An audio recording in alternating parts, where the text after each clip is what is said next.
so excited. I just really want to get this case done and over with. Like, I'm sorry, Susie. I love you so much. You are adorable, and honestly, you're way better of a lawyer than Ryunosuke is. But I really want to get back to like, British, which is a phrase I never thought I'd say, so that I can go back to like Sherlock and then Ryunosuke.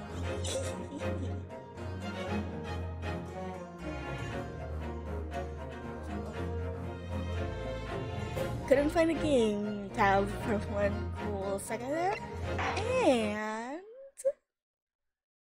I will say, I'm sorry if if there are like any purists here, but I'm gonna have these costumes on when I'm playing.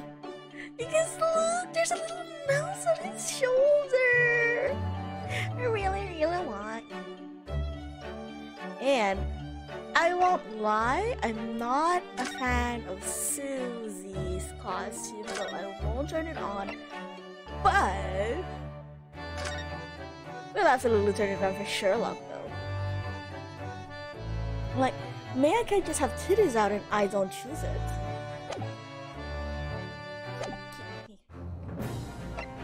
I reckon we can finish this case today because it is just a tutorial case, and usually those are like one of the shorter cases of the game.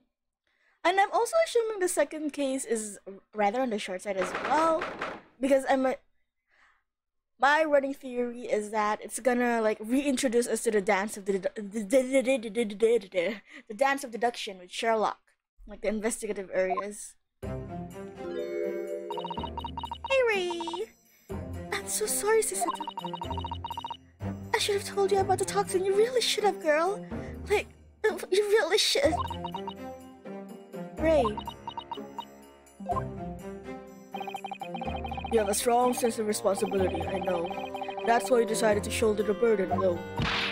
No! That's not it at all.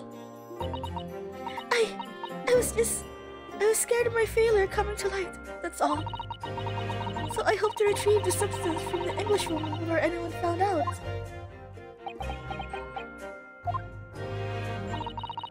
Before the trial started, do you remember what you said, Sisato? That you had no doubt in your mind about my innocence. That you'd stand by me to the last. I remember. And yet I didn't deserve your trust in me. I hid important details from you, Sisato. I completely betrayed your faith in me. Hit me, Sisato! I deserve it! No, in fact, throw me to the floor! What the hell? I didn't even know it disconnected. What the fuck? 2 centimeters. Sorry about that. I was just looking at fan art of Vanzik's titties. I'm no better, you know. Oh, please. Oh! Even though in my heart I knew that you'd pulled the knife blade from Miss Brett's back, there was just a brief moment when, in my mind, I doubted you. Sisato! I'm sorry. After I stood here and promised you that I'd stand by you and always be on your side, I betrayed your faith in me, too. Oh, girls! These are like minor inconveniences to the fact that there was an actual murder, girls. And as such, I failed you as a lawyer. Oh, no! I think the situation has taught both of you a valuable lesson. Placing your unbridled faith in another is no easy task. Yes, Father. The fact has certainly struck home. Which is why I can see more clearly now. So, Ray. Yes? Can you find it in your heart to forgive me? Oh, girls! Girls! I love them so much. They're both so cute and adorable.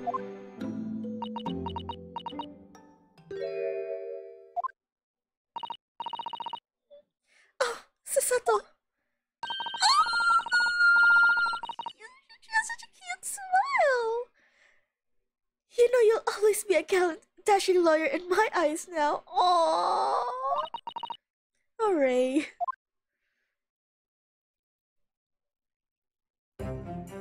Can you like tell us everything now? Leave no details prepared. Please, we need this kind of information. I was so scared, you know, when it happened. I didn't know what was going on. The Englishwoman was sitting on the back of the hut, listening to what I was saying. I know it was you who stole the poison. Well now, whatever do you mean?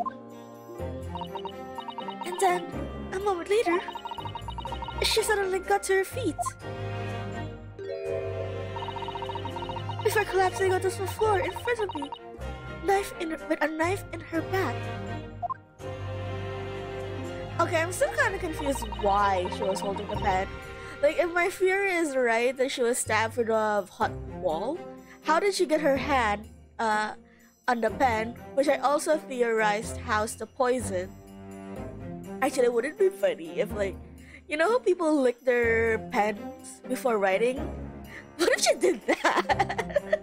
Like, it wasn't the knife that killed her, technically. It all happened right before my eyes. And you were the only people in the hut at the time. That's right, just Miss Brett and myself. There was no one else. So, I just don't understand how she could possibly have been stabbed like that.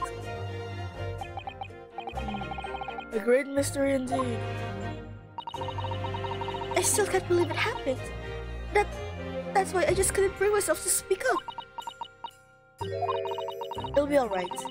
However it happened, and whatever really went on by the sea that day, I promise you that I'm going to prove everything you said you saw is true. Spoken like a true Mikatoma. These are like very sweet moments. I really like these moments of like just very what do you call it? Also, I think the music is a little. Just put it up one tiny bit. This is very simple father-daughter best friends. Moments are really nice compared to the like dramatics that Ryunosuke had in the last episode, which were last game, which weren't bad per se. They definitely got the heart pumping, but this is like a nice reprieve for that, or a nice little recess, if you will, before we get thrown back into England or where all the insanity is. Now, I think we should discuss what's coming up in the trial, don't you? We don't have much time. We must make sure that our facts are in order. Sure, we have our facts in order. Okay, so yes, expect poison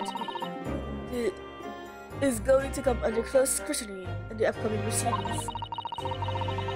The police should hopefully have identified it on the blade by now. Sorry, I have burps. I ate another pizza before stream.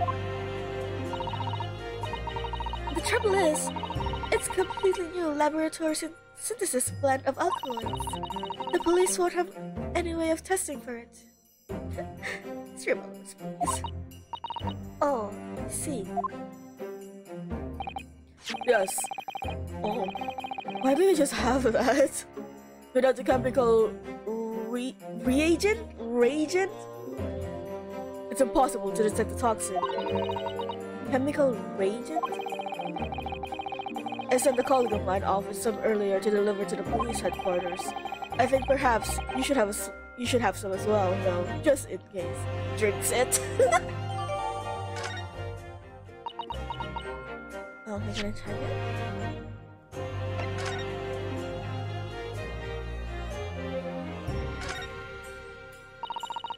The label appears to be written in a foreign language I don't know. It's German! So your knowledge of English is going to be of little help here, I'm afraid. Why do you have something of Germany? Couldn't you have just written medicine on it in Japanese? Then we'd all be able to read it. German is the international language of medicine, my dear. Oh, did not know that. But yes, I can certainly see the merit of labeling the bottle in Japanese. Though I'm not sure medicine would be entirely appropriate. What else? At all? Also, that doesn't look German. Though I just realized I don't know what German script looks like. Like, I don't doubt I've seen it before, but I just can't place it. What's the matter, Susato? You're suddenly very quiet.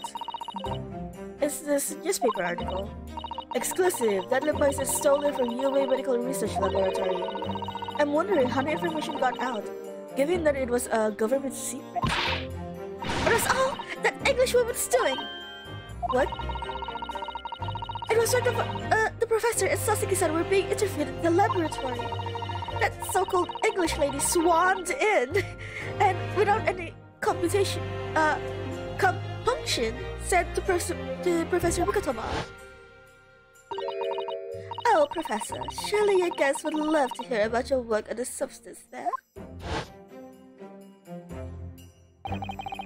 It put me in a very awkward position, to be frank. But Sasuke-san's curiosity has been piqued, so I had little choice but give him a cursory introduction. So then, Sasuke-san knew about the poison? Yes, and it's highly likely that the reporter who was writing up the story about us would have caught a glimpse of the toxin too. There's many memos. By the way, did the reporter join you all when you went to the beach? Oh, no, I don't remember the reporter being there. Indeed, he shouldn't have been. I very much doubt anyone would have wanted him there. I pretty much doubt anyone would want a reporter anywhere. Oh? A known criminal had been given permission by the authorities to bathe by the seaside. Sasuke-san pointed out that inviting a reporter might be problematic, so the man was sent back to his office. Yet, he obviously didn't go back. He secretly followed the party to the beach and took this very candid photograph. And then, presumably, he posted it anonymously to the police. Ah! Yes, that must be what happened. Sure?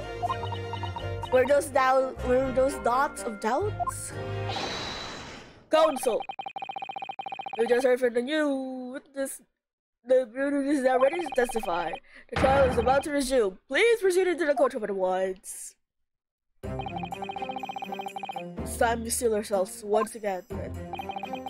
Defense attorney Ria Taranaro. You're so fucking proud of yourself, huh? With that name. Yes!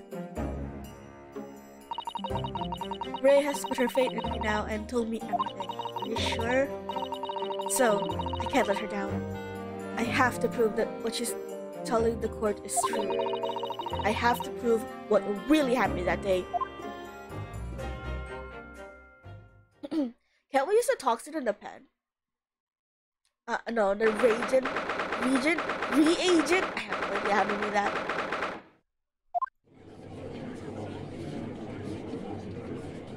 Where is he? I hereby desist the wrong voice again. I hereby call this court into order. As we reconvene to continue the trial of Ray Membami. Prosecutor Auchi, have you summoned a new witness? Before I address that question, Your Excellency, I have some important news to share. Oh? What news? And why does he look so happy about it? During the recess, with the collaboration of the Professor Mikatomo's laboratory at Hila University, the police re-examined the knife that was used to end Miss Giselle Brett's life. Excellent. I admire your rapid handling of the matter. Oh, too kind, Your Excellency, too kind. I was merely carrying out your instructions, of course. I had the reagent delivered to the police headquarters by rickshaw so it would be there in good time. But judging by the man's swagger, I fear we might need to brace ourselves for the inevitable. And, Counsel, what were the results? This dagger, which was so cruelly used to end the life of the victim, had no traces of poison anywhere along its blade. What? Are you sure about that? I would stake the reputation of the police on it. I'm with the reagent. The test is extremely simple. They couldn't have made a mistake.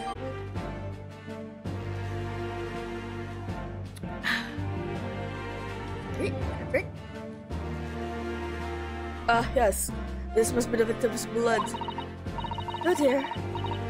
Blood is never a pretty sight, is it? I'm having to fight the urge to run it under a hot tap and get it clean. Susato, no. You've always been fastidious about cleanliness, haven't you? I think this is something else, Father.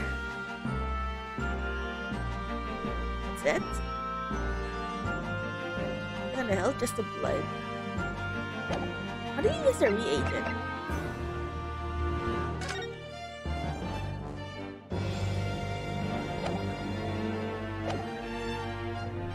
In short, the accused's feeble excuse earlier has been utterly destroyed. Ah!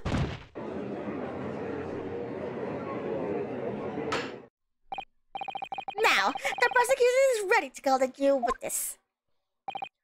Ah, the newspaper reporter who managed to capture a photograph of the crucial moment. Good. Very well, officer. Bring in the witness. No trace of poison in the knife. But, if that's really the case, how could the toxin have entered the victim's body?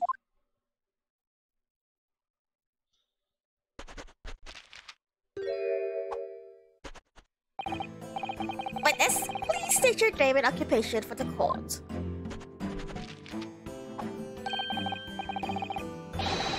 Oh shit, what kind of voice do I give him?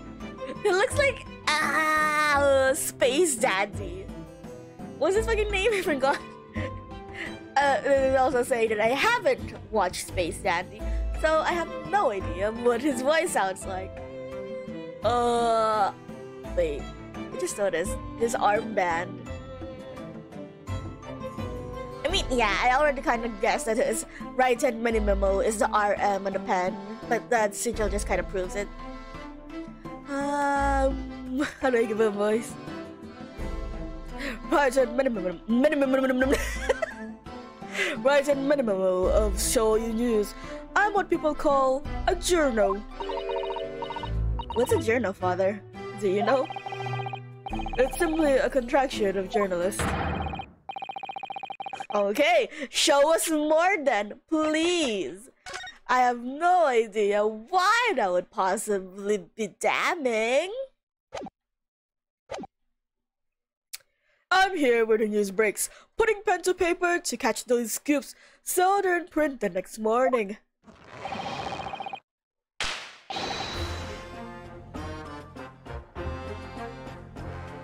Those straps hidden directly at the nipples.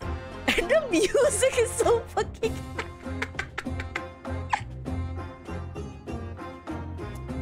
They don't call me the hero of the Herald for nothing. A nice guy of news. I'm sorry, I'm kind of giving him like a Markiplier voice. So, it was you who took this photograph, was it? Well, what have you have here? I'm sorry? Ooh, brace yourself, people! Very minimal. I can't say his name! Minimal senses a scoop in the offing. Offing? Female student up to foul play, defended by curiously handsome young lawyer in Supreme Court. Susato handsome confirmed canon! I love this game.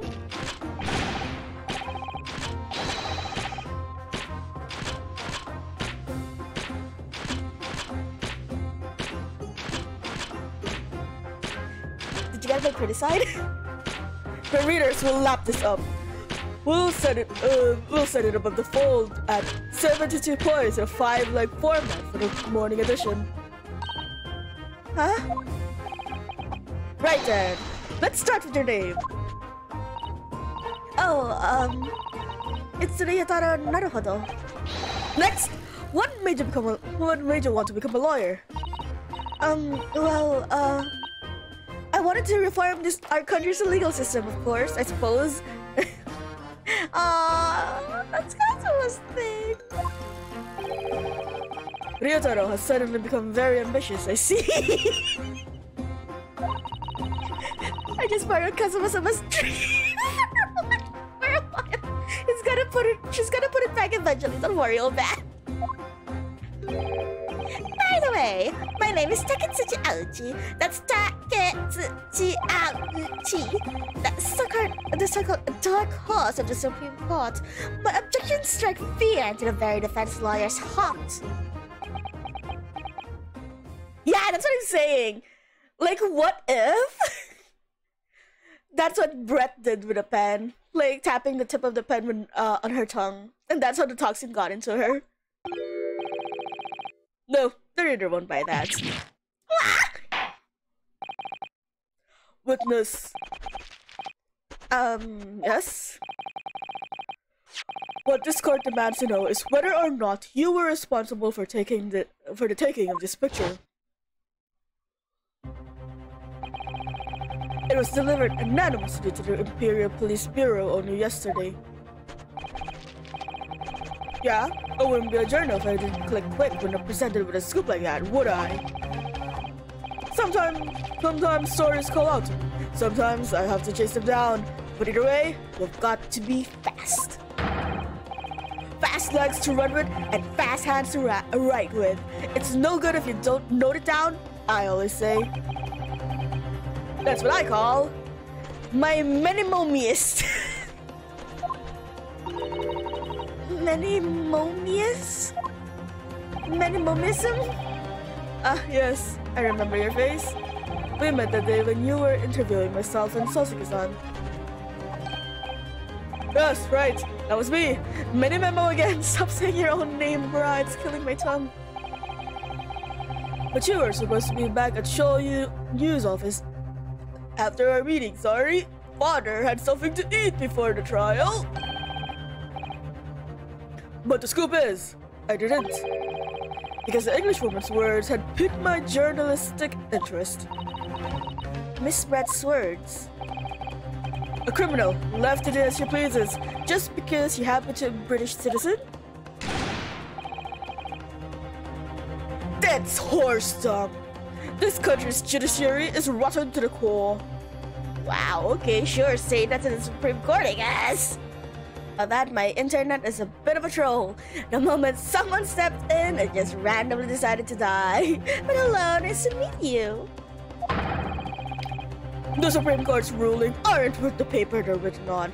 The police are just imperial pawns. Damn, you and Kazuki.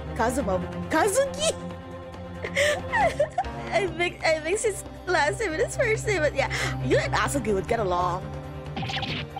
Stay your tongue, young man. There are complex political issues at play. Well, anyway. Oh god, it's not amazing. Magic trick? I quickly jotted down those words she said in my memo pad. Jesus Christ, you are a whole ass tongue twister. Are you ready? I'll read it out. It's all here. Right, here goes. I should like to go with everyone to see your country's coast. A serious criminal going on some junket. The police need to know about this. That's why I decided to stick after them. To get the woman's story so I could hammer her in the press. Do you mean to say that you did indeed witness it firsthand? The grim scene portrayed in this photograph? Splicing the clips together. Oh, yes.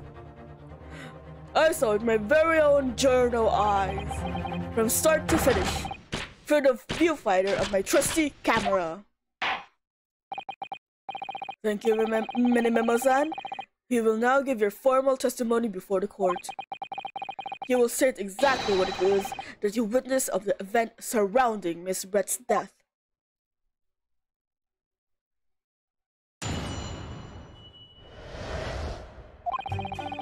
The bitch hut was made of shoddy old reed screens, so there are plenty of gaps. There I can see inside. You are pee-pee foam. That I butchered that whole sentence. The Englishwoman was sitting in the stool when the student girl came in and started arguing with her. That makes sense. Seconds later, the girl pulled out a knife, throwing the Englishwoman to the floor as she stabbed her in the back. That kind of contradicts with what Ray said, but we're gonna have to prove it. My smoldering journal spirit burst into flames. Quick as a flash, I whipped up my camera, ready to click. Stop doing that! I pulled apart the rough weave of one of the screens and poked the lens through for a perfect shot. Okay, at least I didn't snap it back. Read screens, you say? Right, you can see them clearly enough in the great shot I snapped. The hot walls were just screens made of coarsely woven reeds. Yes, it allows the breeze to pass through and bring some relief from the summer heat. And it was a breeze for me to poke my camera through and see the whole thing hotting up. Nor for the time being an appalling invasion of privacy involved. Did you witness everything that happened from the moment the defendant entered the hut? Oh yes, I saw it. I saw the whole thing from start to finish. And you say that you took the photograph with a gap in one of the screens. Luckily for me, they were pretty shoddily woven. I pulled the reeds apart and thrust the lens of my camera through the gap. Would I get away with it? Or would I be seen? It was a gamble of a lifetime. A tenacity is a purpose that's considered admirable in journalism, I suppose. Run a risk one day, run a scoop the next. That's minimalism in a nutshell. At last, it would appear that we have a genuine witness to this wicked crime. The evidence and the testimonies are extremely compelling. I believe we may be close to a verdict. No! No! No! Wonderful news, Your Excellency! Wonderful! Nevertheless, it cannot be denied that this testimony begs one very large question. What question? Exclusive news, a startling photograph, all the makings of an exceptional story for the reporter. Why then was the story never published? Oh, that's right. Yeah? It seems clear to me that there are circumstances at play here that are yet to be understood. Ha! More pathetic excuses. Very well then, counsel. Proceed with your cross-examination. Yes, Your Excellency. There's more to this reporter than meets the eye. He's keeping something about this case very... very close to his chest, just like his straps. Okay. I think the most damning thing is when he said, Ray threw her to the ground, but I'm just gonna press everything. Better safe than sorry. When would you want to see what was happening inside the beach hut in the first place? Call it journal instincts. Call it... Can you think of a better reason? Oh, I don't know. Perhaps because as well as being a proven criminal, the person inside was a young woman? I see where you're going with this. Brace yourselves, people. He's painting the journals of a year. Are you gonna back it up and claim that you're gay? It's hardly slander, sir. You had a camera and you were taking pictures without the woman's knowledge. Nope. Got it all wrong, little student boy. Sorry? To my mind, all that was inside the hut was a scoop. Nothing more, nothing less. Oh, you're asexual. Good for you, dude. Good for you. Scoops have no gender, man or woman. It's all news. It's not even minimalism. It's basic journalism. It's either your ace or your pan, so it's basically all or nothing. Still good for you, dude. But also, pan kind of incriminates you about being a peaker, so I'm leaning towards the ace. Only the courtroom was indiscriminate. Aww. Right, so it's all buttoned up. Can we move on? Tell the court and witness what sight befell your eyes when you looked inside the hut. The sight. Oh shit! Fuck! I gave them two similar voices. A sight that vindicated my journal instincts. That's what. When I pulled back the reeds, I could see it all clearly as day.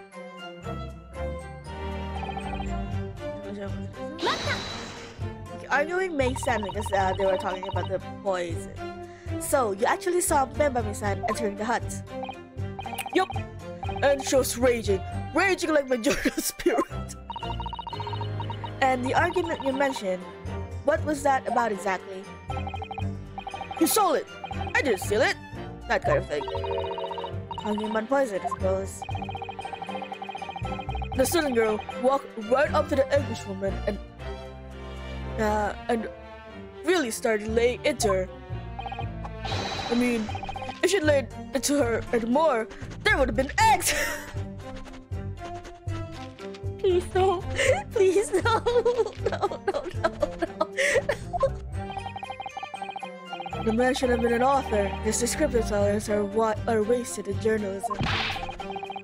But the student ranting fell on deaf ears, like a Japanese person listening to English for the first time.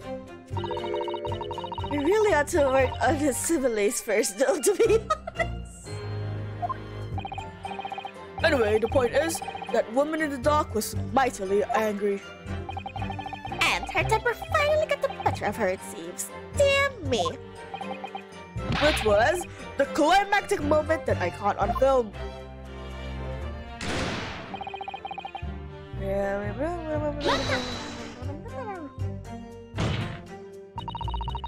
Do you swear before this court that you actually saw the precise moment when the stabbing took place? Oh God, he has infinite pencils behind his ear. I'm convinced his head is just a pencil dispenser. You know, like those old straw dispensers, but it's just pencils.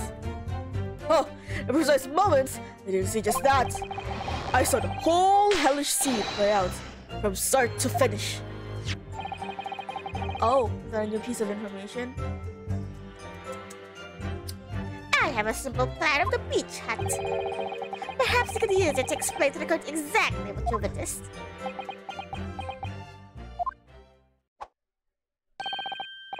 But you are! It's all here in my memo pad. Did he hesitate there? When I first peered into the hut, I'm sure that the Englishwoman was on the stool at the back of the hut here. Yes, the accuser's own testimony confirmed that. She just sat at the back of the hut, smiling sweetly, is what I have noted down. It's my turn to testify now. Try not to interrupt. Then, the next moment, as I was watching, the evil student girl entered the hut. After a while, the pair of them ended up in the middle of the hut, arguing furiously. The Englishwoman went for the student, but the girl dodged out of the way. And in a flash, plunged the knife into her adversary's back as the two passed each other. Okay, you know what? That actually makes sense. I don't know if it's like the animation that's helping it, but that makes a hell of a more sense than what Case 5 in the first game did with the whole shooting in the back bullshit they had. What you describe is a grim crime indeed. Never sugarcoat the truth. That's what many memoism says. The fucking straps, man.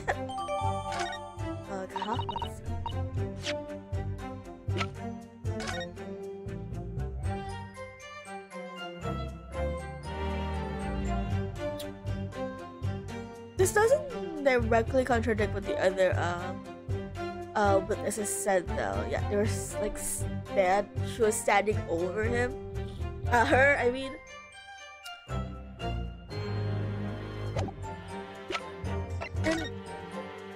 But her legs are all the way there. Like I don't know if that's a piece, if the pieces of evidence are that exact, because I tried to make this argument before in like the case, in case 5 of the first game, where there's no way Gina could have shot Windybanks because she was directly beside her, not beside him, not behind him. So I'm saying, if she fell over, wouldn't her body be outside of the hut? If her legs were actually here, by the stool and the dress. By the way, Menimema-san, whilst you are watching the terrible scene unfold before your eyes from the gap of the screen, did it not occur to you to try to prevent the tragedy rather than capture it on film? Journalists have to be observers. We can't get involved. That's our raison d'etre. I only know that word because of it was a song. So, you didn't converse with Miss Brett at all? Obviously not. An observer always remains on the outside looking in. And that's something to be proud of, is it? Your Excellency, if I may. Yes, Professor. I think the witness's last expertly phrased statement should perhaps be added to his formal testimony. Father, what are you... I will grant the defense's request. Menimemo-san, you will supplement your formal testimony with the aforementioned statement. Well, nihilism is the foundation of but I'll gladly prove that words aren't meaningless.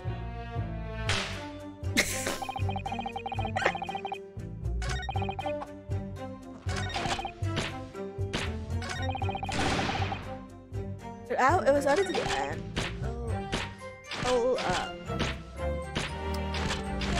I'll press D before that. Because if I press at the end, it's gonna take me to that. Oh no, I can't find any inconsistencies. No, wait. The court is fully aware of your desire to capture the incident on film, I'm sure. But why then did you choose to post the photograph anonymously to the police? Oh yeah, this is a good point. I'm afraid I don't understand the words that's coming out of your mouth, okay? Are we just suddenly deaf now? Did you suddenly not understand Japanese? I'm asking why, as a journalist, you decided not to make a story out of the incident. Think of me as a sculptor who makes art out of the sordid, private details of our people's lives. But I never discuss my own personal life on principle. I mean, that's basic.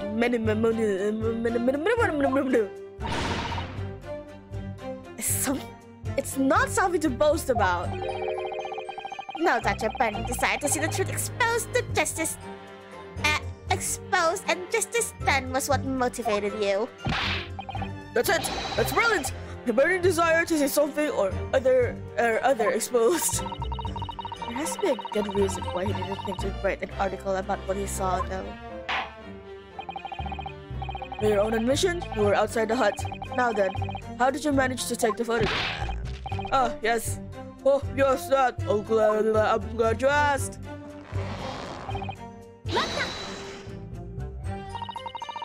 But the two women inside didn't notice. Oh, obviously not. If they had, where would I be now? In jail, that's where. Which you think would make you reflect on what you were doing. No, a journalist's job is to collect little snippets of life as unobtrusively as possible. Leave nothing but footprints. Take nothing but photos. Yes.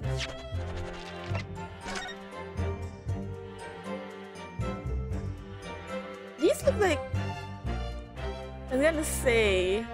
The footprints here...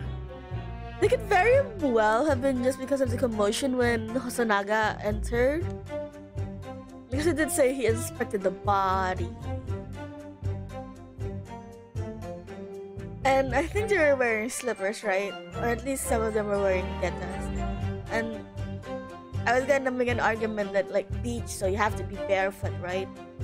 But I guess, yeah, none of them were really barefoot. Just leave nothing but footprints. Are you saying these are your footprints or stuff like that? Did he just make that up? The point is, the witness risked life and limb to obtain this photograph, and this photograph reveals the whole truth. There is nothing more to be said.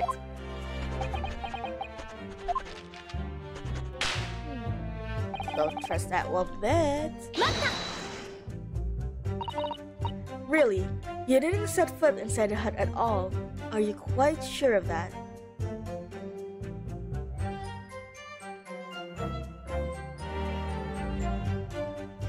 Yeah, I feel like this is heading towards like how his pen got into the crime scene. So, and now they're like going, you didn't step inside, so we're gonna have to find a contradiction about how he got inside the.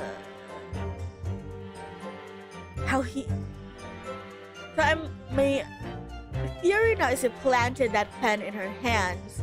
So, but also the situation that's going on in my head is like he stabbed her through the wall and then like pricked her wound with the pen, and then while the commotion was all going on, no, that doesn't make sense because Hosonaga said that she was Brett was already clutching the pen when he arrived.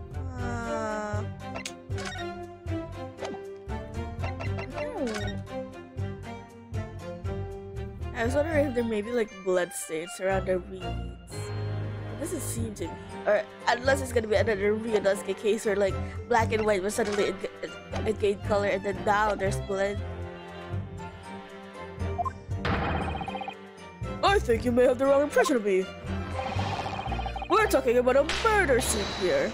My nerves are stretched to breaking point already. I don't know what else is stretched. Oh, I see. You're scared. Maybe I did have the wrong impression of you, yes. It was all I could do to stifle a crib and hold my hand steady enough to snap the shot. You really have summoned help before thinking of. You really should have summoned help before thinking of your camera. Minimalism and humanism don't always agree. Most of the times, in those instances, minimalism comes out on top. As a sculptor of stories, something I have to be. Cruel for my art. Yes, that's spot on. And also, that stain on his hand is very noticeable, so I'm assuming that's the toxin. Like, we're gonna apply the reagent on his hand and it's gonna glow or something. Surely he's making all this up. He claims to have spied the whole affair from the start to finish. If true, his testimony is devastating. But it does seem as though he's holding something back, doesn't it? If that's how you feel, I suggest that you trust your instincts and press him on everything he said. As you've no doubt seen done many times before in your role as a judicial assistant. Yes, I have. Seen instances like this pressed often. I know exactly what to do. Did I miss something?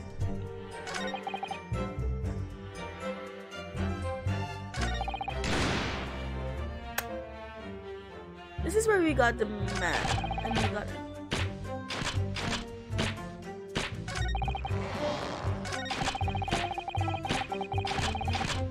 Yes, press everything.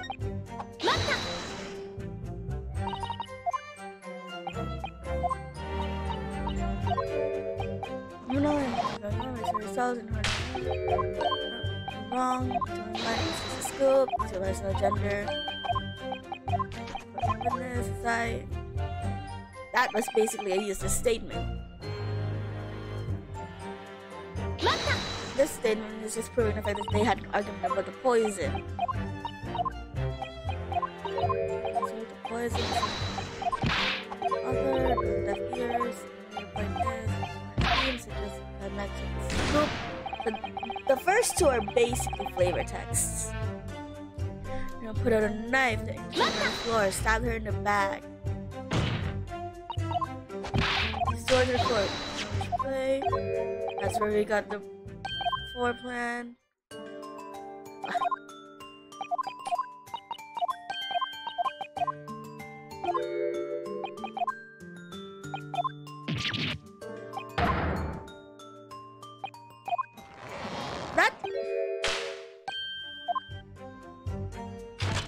Positioning of the thing makes no sense. Is it just clean? She did not. I mean, technically, yeah, her head and body is here.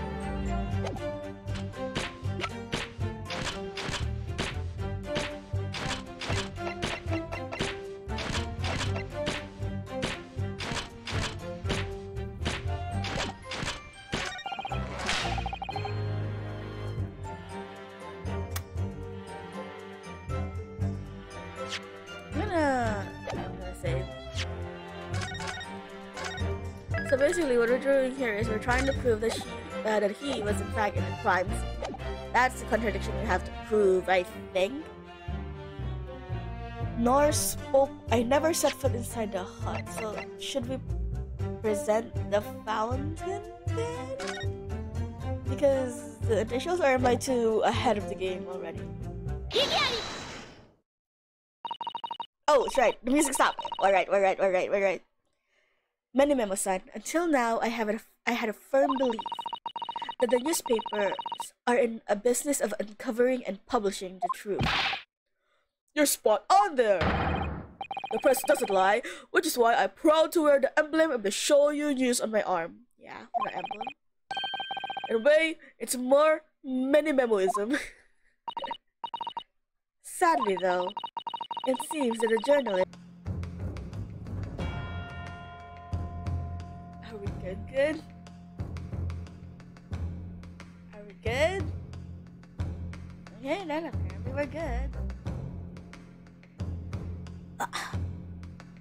It seems the journalists who write for those papers don't always share the same passion for the truth. What are you suggesting with those recriminatory words, Counsel? Many Memo-san, do you recognize this fountain pen? Ooh, shit, he's kinda handsome like this. When he isn't snapping bands over his nipples, he's kinda hot. This pen was found in the scene of Miss Brett's death. In fact, the murdered victim lasted longer from the first one. That's Jesus Christ. If you look at the barrel of the pen, you'll notice that its owner's initials are engraved there. R.M. Yes, thank you for bringing that up, Counsel. The initials of the accused, Ray Membamy. Is it a coincidence, I wonder, that your initials are also R.M.? No! No! Write in many memo. R.M. That's horse-dung!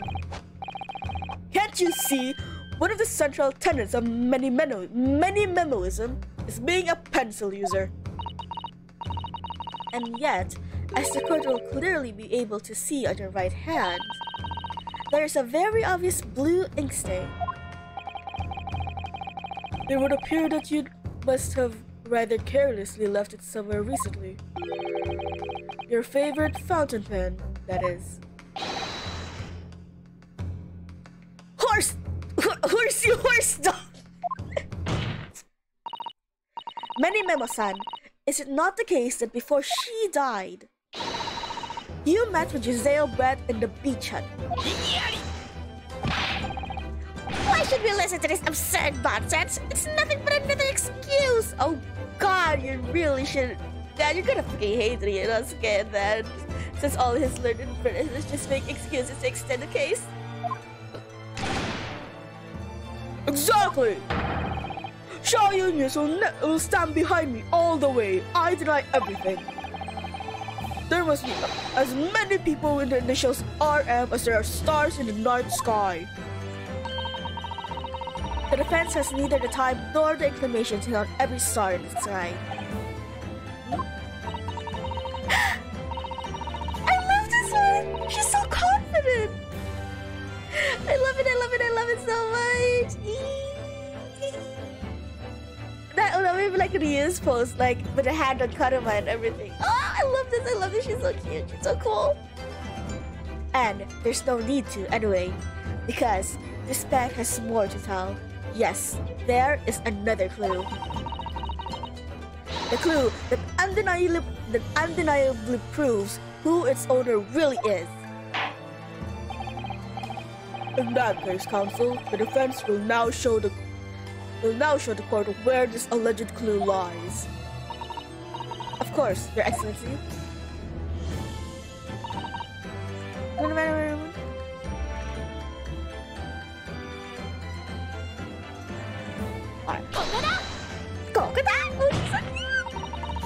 As well as the initials, there is also an emblem on this fountain pen.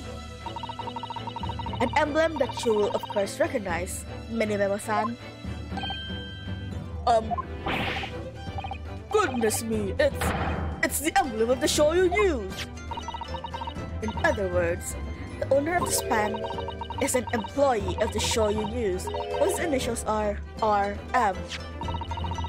Suddenly, the stars in the sky don't seem so numerous, do they? Well, Minimemo-san, how do you respond?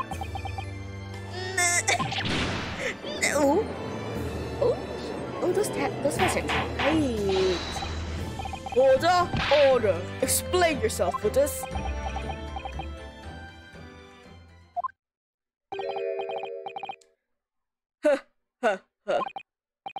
So, this is how the mighty Supreme Court works, is it? Using coercive tactics to have well-meaning citizens reveal harmless secrets. I've used nothing but honest tactics. Alright then, fine. I won't try to hide it anymore. Yes, not long before the grim tragedy unfolded, I, a Shoyu news reporter, on behalf of the public, concluded an interview with the Englishwoman. An interview? You never mentioned this before. So, let me guess, it's not gonna be tried with perjury, right? When exactly was this? As I said, it was before that evil little student girl showed her face in the hut. I wouldn't have lasted more than 2 or 3 minutes, that's all. It was just a brief exchange. But it came to nothing. As we many memoists say, the people who don't pay their dues are unworthy news. However insignificant it deem it. This music is a bit funky. This music is a bit funky. Like some weird ways. This court cannot overlook the meeting between yourself and victim. You will testify under oath about the precise nature of this meeting and what transpired. Got it. Yes, alright, but on one condition. Condition? In all good conscience, I couldn't speak out alone about this. You need to call. Huh? You need to call back the earlier witness, Soseki Natsume-san. Why? Soseki-san? Oh yes, according to my notes here, that man has a secret of his own. And brace yourselves, because it's not a harmless one, it's big. What? What?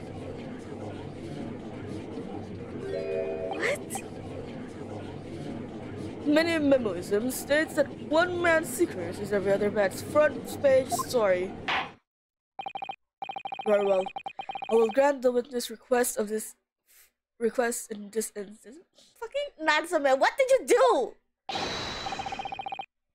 Officer! Summon the earlier witness back to the stand!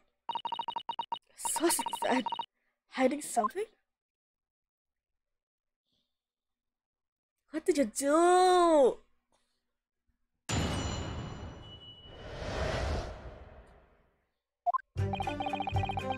Oh yes, the English woman for an interview, but she declined. So I left the hut without making a fuss.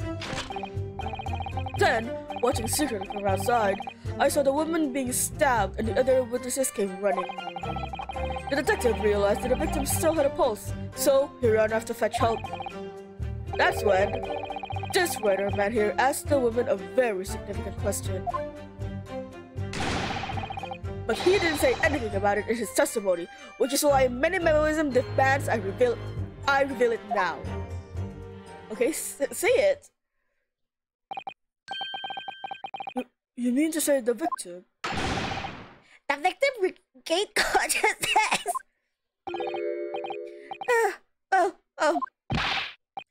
And when she did, you decided to ask her a question.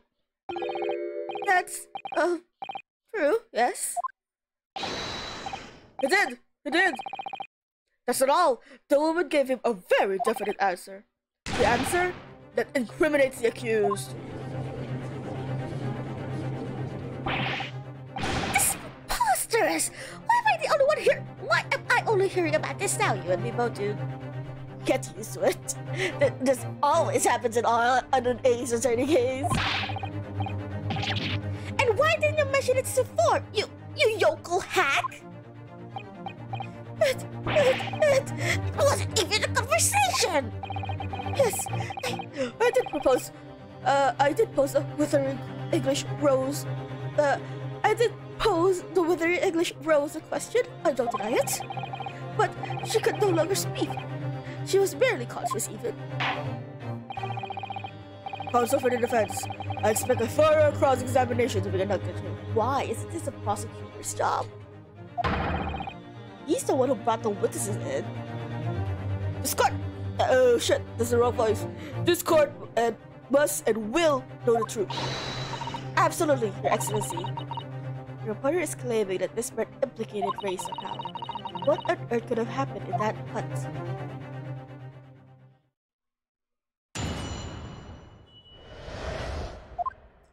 Okay, press everything again. But might as well. You asked her for your interview, you say? Yes, of course I did. I wanted to ask her about the incident she was involved in at the end of last year. About the case in which Dr. John H. Wilson lost his life. That's not the way I phrased it. Many memoism calls for straight talking. Why did you murder Dr. Wilson? Is how I put it there. Yes, that sort of talking is as straight as a ruler. That's every question as if you're asking for a menu in a restaurant, I say. It's the best way. A veteran in the paper taught me that.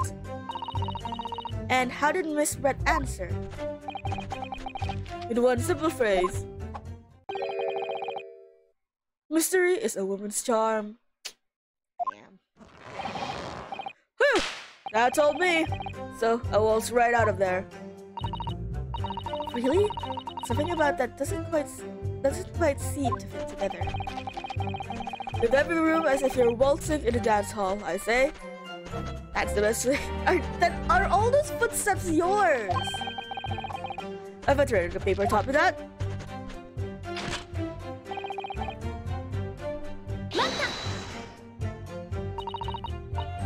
That was very persistent of you, considering that Miss Brett had just turned you away. Persistence wins the prize. Many memoirs will talk. Oh my god, this whole case is gonna end and I still won't able to say this thing right. Let them think you've left. Then that's when they lower their guard. That's when you swoop in for the scoop. The fruits of your labor are all too apparent in this telling photograph. Though I'm sure the young yokel student would rather not be reminded of this damning evidence. Actually, it's thanks to that photograph that we managed to identify this witness. And now that you found me, I'll tell you whatever you want to know. I've got nothing to hide.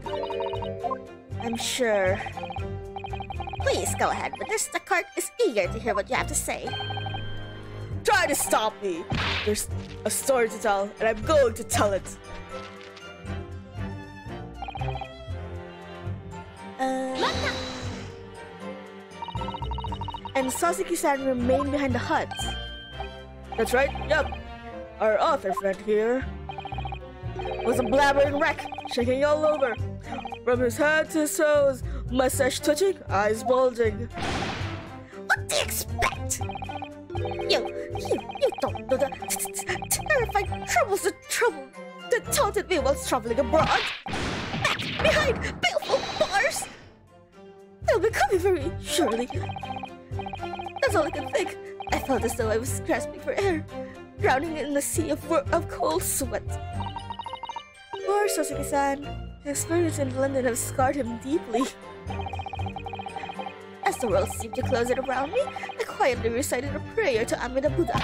Eternal, emptiness, empty, eternity! The end is coming for me, surely. No sisters are to resound in my courtroom, please. Shit, I forgot the voice already, fuck. And then, they came to the crucial part. And that's when it happened.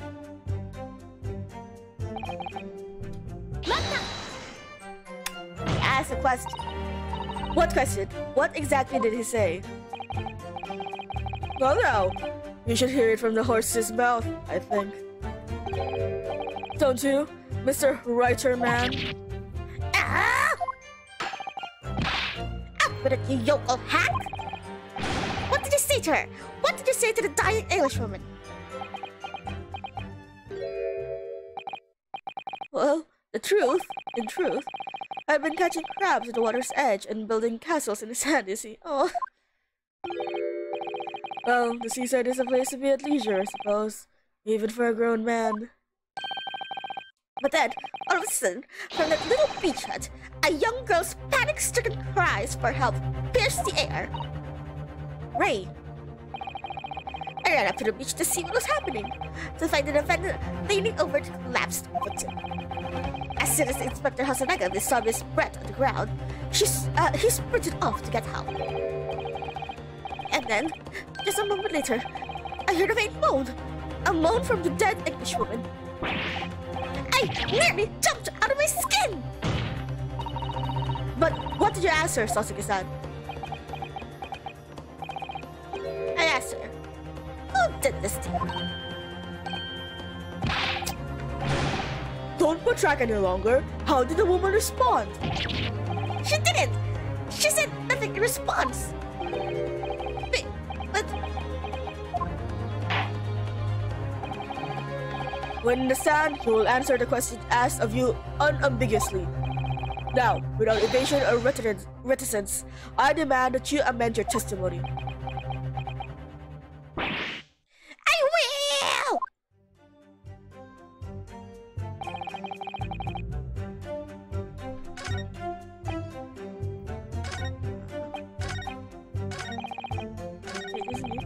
She lived in a trembling from her employment. Oh, that's new.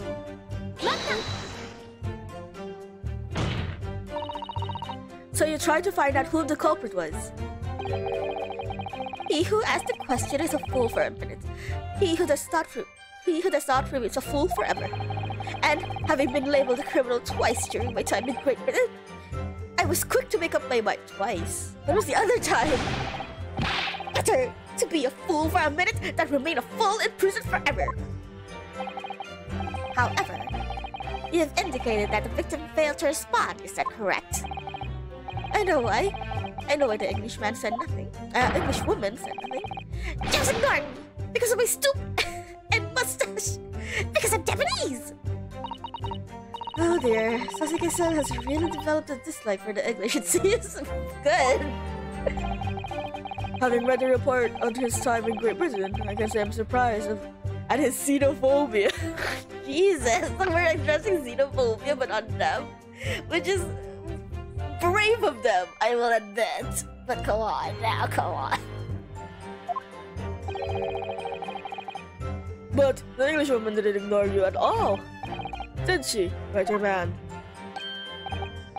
Well, yes, alright. She did respond in a manner of speaking, I suppose.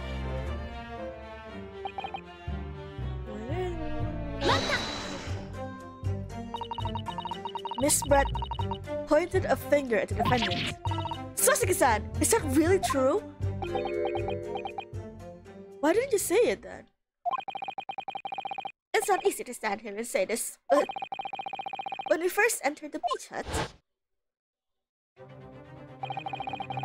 the Englishwoman was sprawled on the floor before us, and the student girl standing on the far side. Okay. On the far side of her. And when I asked who did this to you,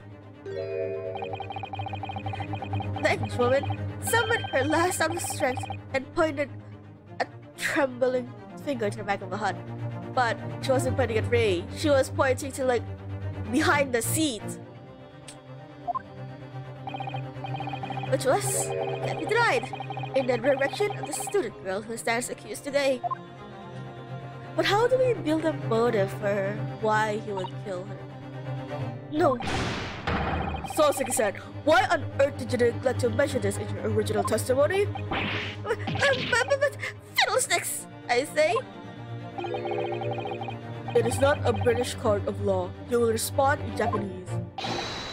Yes, of course. The Englishwoman did put her finger towards the back of the hut, but I was trembling, and she was trembling, and everything was a blur. And thinking about it, I felt as though perhaps she was pointing in a slightly different direction. Actually, no, not slightly, in a very different direction to where the student girl was that, what the fuck? Just somewhere to the back of the hut, where nobody was standing at all. You mean that your memory of events and the direction of which the victim was pointing are both unclear? Yes, that's right, clear. I'm very, very unclear. Your Excellency, surely this proves the matter beyond all reasonable doubt. Yes, the woman may barely have been conscious, and yes, perhaps her finger wavered slightly. But there can be no doubt that this was an attempt by the victim to confirm the identity of her assailant. Why? Because as the court can see, there was no one other than the accused in the direction the victim was pointing. It is now abundantly clear that no one besides the accused could possibly have committed this crime. I am inclined to agree. And in the absence of any credible argument to the contrary, I believe we can now conclude this trial. No! No! The headline's writing itself. I'm gonna add a little cadence to his voice so I don't confuse him with the judge. Dashing lawyer, so dashed. Slicing the points across the whole page. We'll do an extra edition. Serious blow, Susato. Unless we're able to identify the true culprit, and substantiate our claim and evidence, the judge will give his ruling and the trial will be over. But it's impossible, Father! We don't even know how the crime was committed yet! Impossible that it has to seem. We have no choice. We must think back over everything we've learned thus far. Somewhere in all those details, I'm confident we'll find the clue we need. Ray gave us her accounts of how events unfolded in the defendant's antechambers before the trial resumed. She told us that what happened at the precise moment Miss Brett was killed. The Englishwoman was sitting in the back of the hut, listening to what I was saying. And then, a moment later, she suddenly got to her feet. Before collapsing on the floor in front of me, with a knife in her back.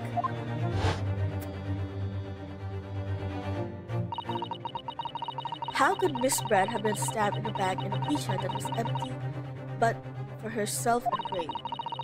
somewhere amid all the information we've gotten this far, there must be an answer to that question.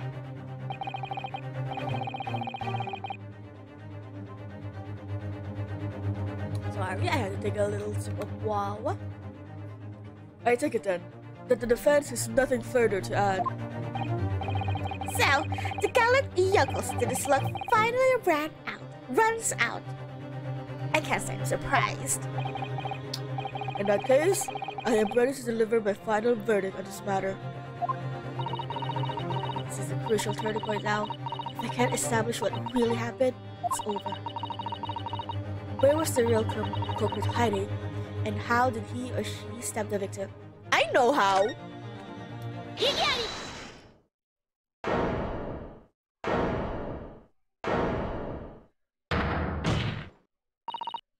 Your Excellency, I respectfully ask you to postpone your adjudication for the time being. Oh? To what end, counsel? The defense would like to present the court with an alternative theory. An alternative theory that can explain who the victim was actually trying to implicate with her dying gesture. An alternative theory? Ha! None exists. There was someone else present at the scene who could have committed this crime. What?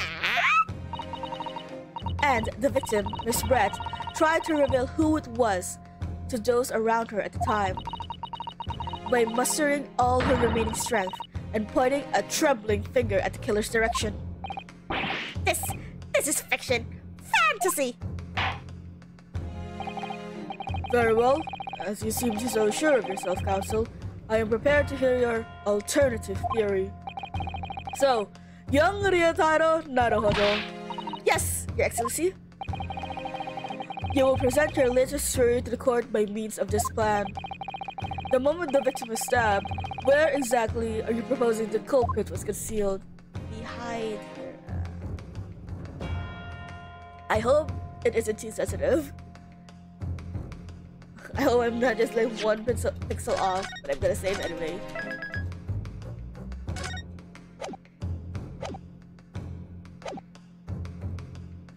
Outside, right behind the chair.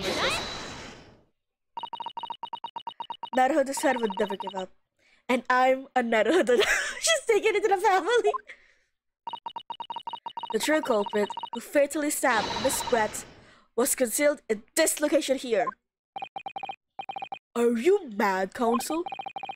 You're suggesting the culprit was outside the hut? What? Order! Order! Order! What? Student lawyer Naruhodo's an esquire! Aw, I got an esquire too. Oh, that makes no sense at all. You've just pointed out the exact spot where I was hiding to get my scoop snap. But I didn't see any suspicious individual loitering around. I can swear to that.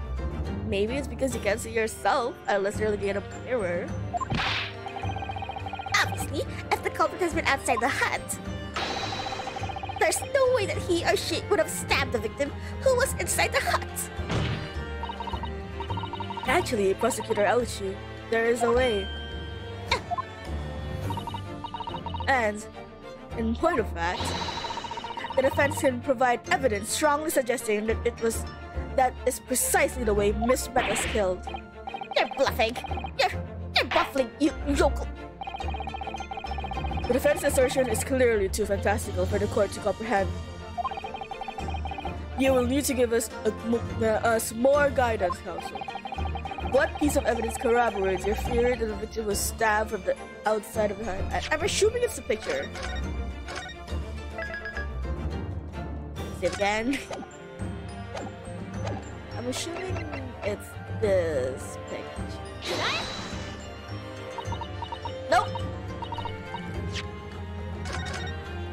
No, don't save over it. Don't save over it. It's not the picture.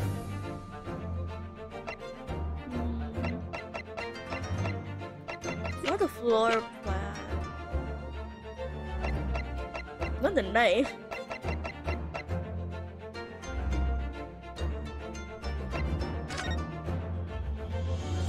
this? Are we supposed to present the crack?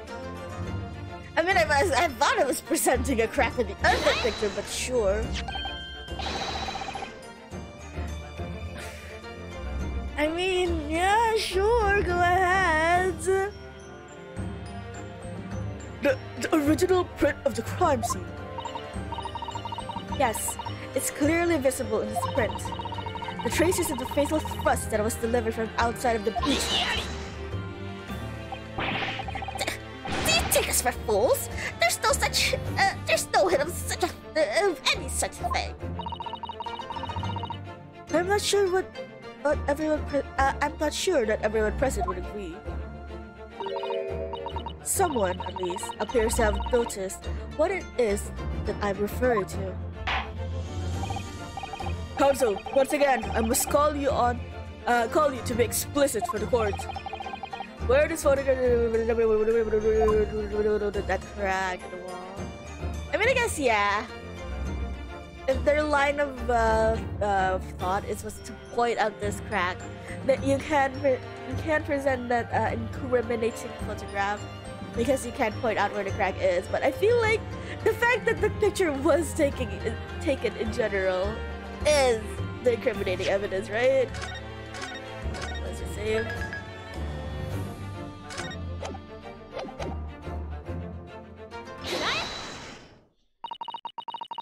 Look closely just here. In the screen at the back of the hut, you can see the effects of a blade having been forced through the reeds. No, I can't. I can't see any such thing. It's true that the hut in question had 4 walls as you'd expect. However, by parting the reeds, a knife blade could easily penetrate them.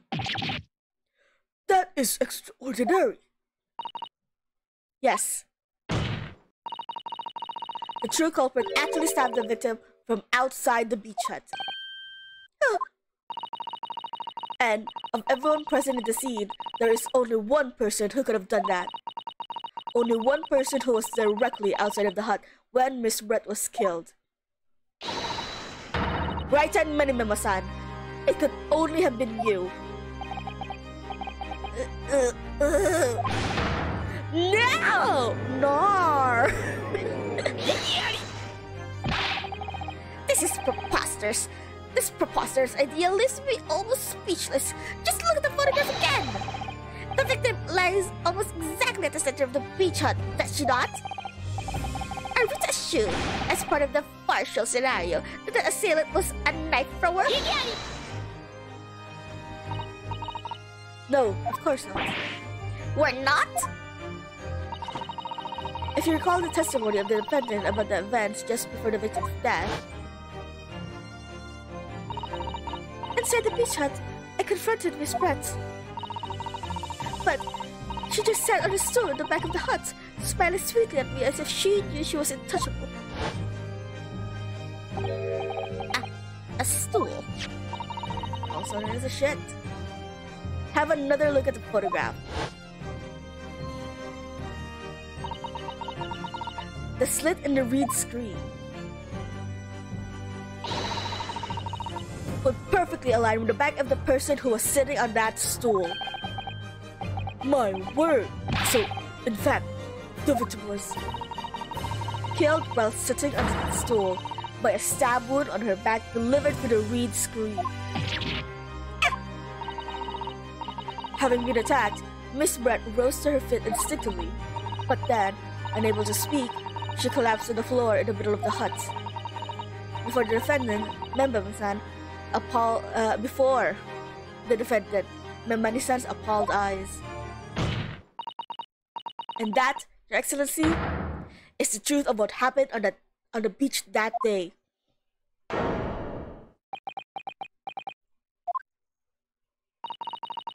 By your silence, Memba-san, I take it that you don't deny the charge. This is absurd! That will do. It would appear that we have a tacit admission of guilt from the witness. Accordingly, this court has successfully established the truth of the matter, which means that the defendant, Bemba-misan, is innocent of the crime. Really? Was that easy? Oh, thank goodness! I finally made him cave. I must say, I've never been more proud. Aww, thanks, Dad. No, this can't be. The Uchi clan can't. What of my growth? My growth of hope. It wasn't all an apparition. I can't accept this. I won't. I see no reason for the continuance of this trial. I will therefore move to conclude proceedings by delivering my...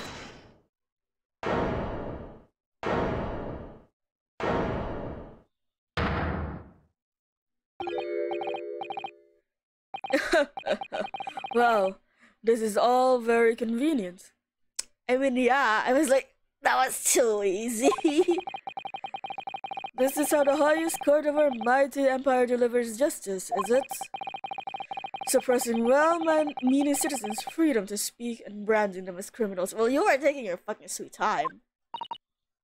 But we've established that the victim was stabbed from outside of the hut, through the reed-screened walls. And no one but you was in place at the time to have his hand on the hilt of the blade. It's a perfectly logical deduction. So, your argument hinges on the location of whoever stabbed the Englishwoman, does it? Well, it seems a little irrelevant now. Irrelevant? Where she was stabbed, how she was stabbed. It doesn't matter. I mean, whether she was stabbed at all makes no difference, if you think about it. After all, the trials already showed the whole thing hinges on something else.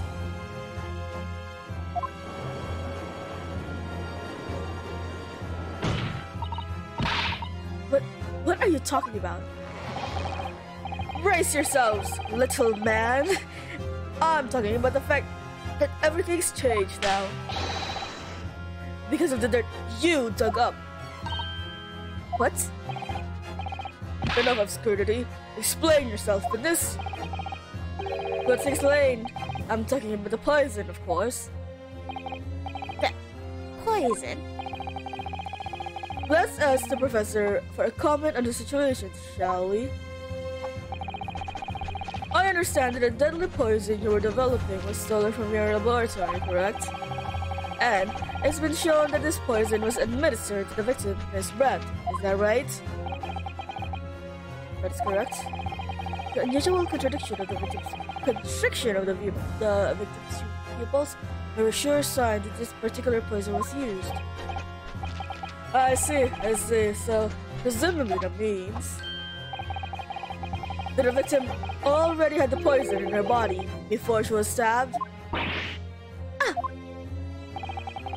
Given that her pupils were clearly constricted, it seems highly likely, yes. If she had been dead already, the poison could not have circulated in her blood.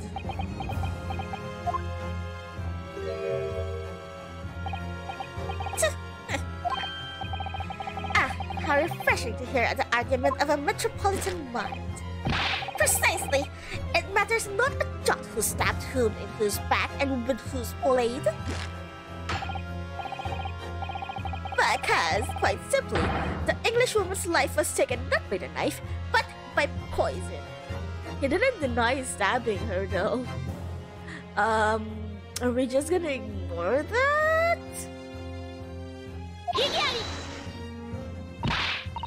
But that could be explained by the poison being in the blade, as I already...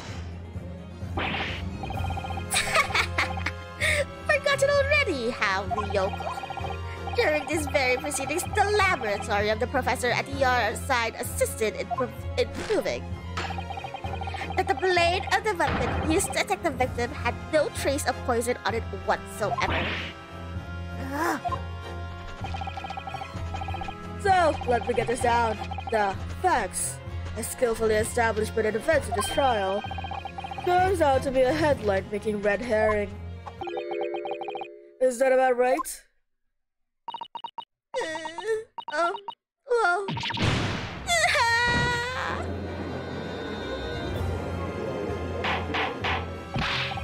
Order, order, order. But where does this leave us? How, in that case, did the poison enter the victim's body? There is undeniably obvious answers to that. The lady most likely embedded it. Maybe we should rank it? Have another look at the photograph here, as you can see. A bottle of The fucking carbonated water. and a glass has been dumped onto the sandy floor of the beach hut. The poison could have been slipped into either. So somebody made Miss Brett drink it. Or it was in the pan. Well, what do you know? Look at those dashing eyes. This will make a great front-page shot. Hey! Why the bewitching stare? Jesus, everybody's so... I love that everyone agrees that Susato is, like, hot and handsome. After all, I'm the last person you should be looking at. It would make no sense at all that I poisoned the woman, would it? I mean, that's been established already. Established? What are you talking about? Huh? Don't tell me you've forgotten. That's a little hard to believe, given that the person who established it was you! Me? What on earth is he mean? Ooh, let me capture the white eyes. This is prime press fodder. This is... It would seem that this trial is not destined to end yet after all. I mean, yeah, it's only been an hour and 30 minutes. No Ace Attorney case lasts that much short. I hereby call upon the witness to give further testimony. That's great, that is. Let me get a shot of that magnificent beard, Your Excellency. You claim it to be impossible as you were the one responsible for administering the poison to the victim. You will explain to the court in your testimony the basis of which you make such a claim. I'm a journal. I'm a man. I've never tried to run or hide from anything in my life. And I'm not about to start now, because that's minimalism. For a brief moment, I thought it illustrated the truth, but it slipped right back into obscurity again. Just, where is this trial going to take us?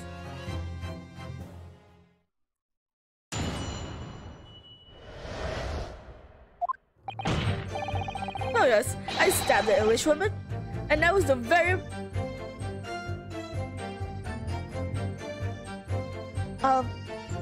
So you're admitting to stabbing her. Keep that in mind, my dude.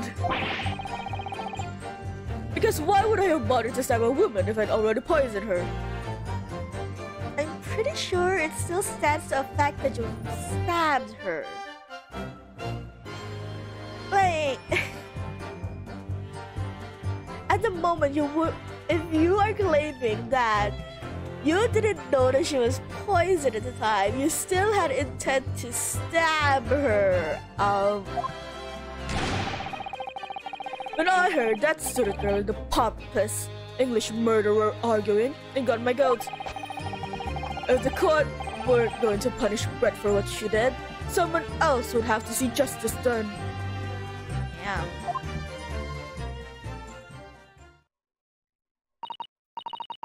So, you admit to it then? That everything happened as I described? That you are the one who stabbed Miss Brett in the back for the read screen? You can blame this miserable country of ours. Ooh.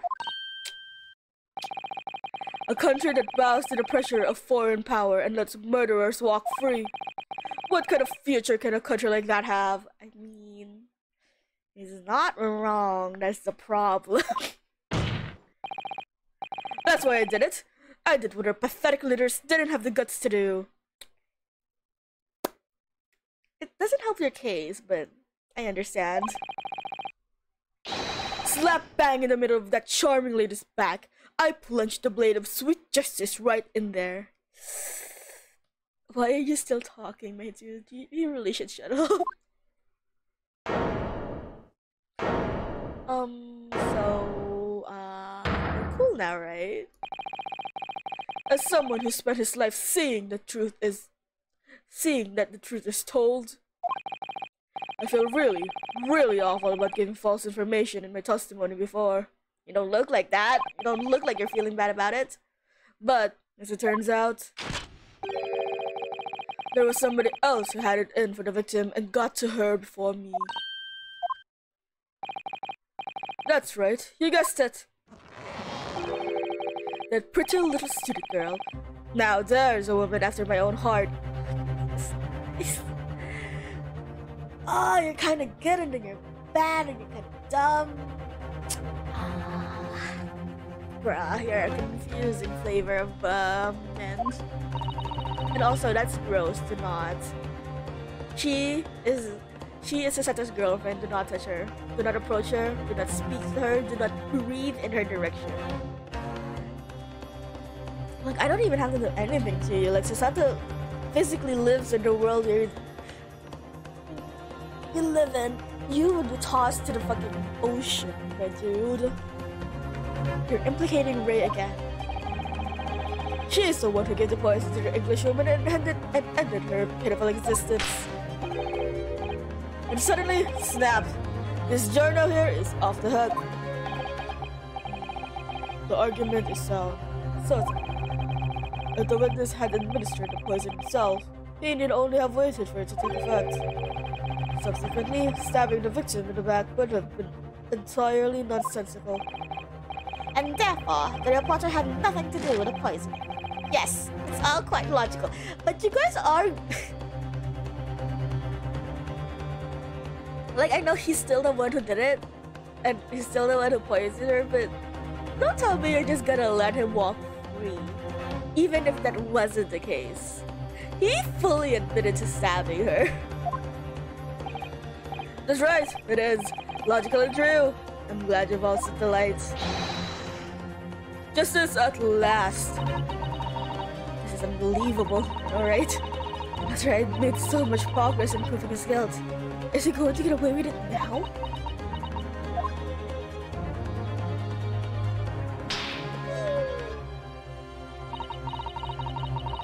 Think of Kazuma-sama and Naruhodo-san. I do every single day and it makes me sad. They never stop looking for a way forward until the judge's final gravel. Very well then, counsel. Proceed with with what I assume to be your final cross-examination in this trial. Is it though? Yes, Your Excellency.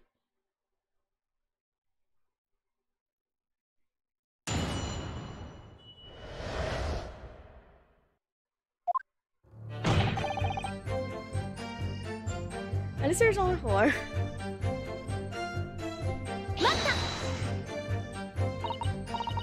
So, you do admit that you had murderous intentions toward Miss Preta. Huh. The woman's very existence offends my sense of justice. Their sense of... It's clearly some sort of righteous indignation. She was pure evil. A cold-blooded killer had committed murder right here on our empire's soil. But our good-for-nothing government... Oh shit. But did our good-for-nothing government do anything? Not a chance. So I had to step in. Ah, man, I can't deny me that logic, but you still did something wrong. And man, if you were implicating anyone else that isn't my girlfriend, I would have let you off the hook, bruh. Unfortunately, bros before bros. Fly the flag of justice. Put things right for the people. Yes, it was my civic duty. That's what drove me to do it. So, in summary, murderous intentions then. Whatever you want to call it, the point is this. The Englishwoman was a blight, so I had to do what was right for society. Yet a real wrong was done. The student girl in the dock, a crime for which she must pay. Obviously, because the poisoning was nothing to do with me at all. I just got it ready. Oh, the poison. So you still maintain that you didn't give the poison to the victim? Obviously. That'd be like putting a belt on your trousers when you've already wearing braces. Like, I was like, braces? Like for the teeth, but okay, just call them suspenders. I do. The accused administered the poison, following which the witness stabbed the victim. An unforgivable act, certainly, but not one of I'm very sure it's a murderous intent.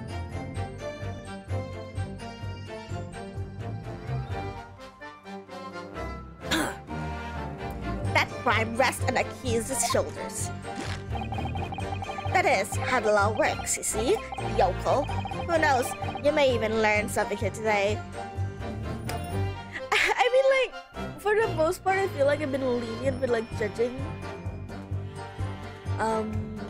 these cases. Because the premise is that this is, like, the infancy of law. But I don't know how long I can suspend my disbelief in him just blatantly admitting that he very much stabbed that woman in the back, and he isn't gonna get in trouble for it, even if we're to believe that she was already, like, dead. Or she was on her way to dying.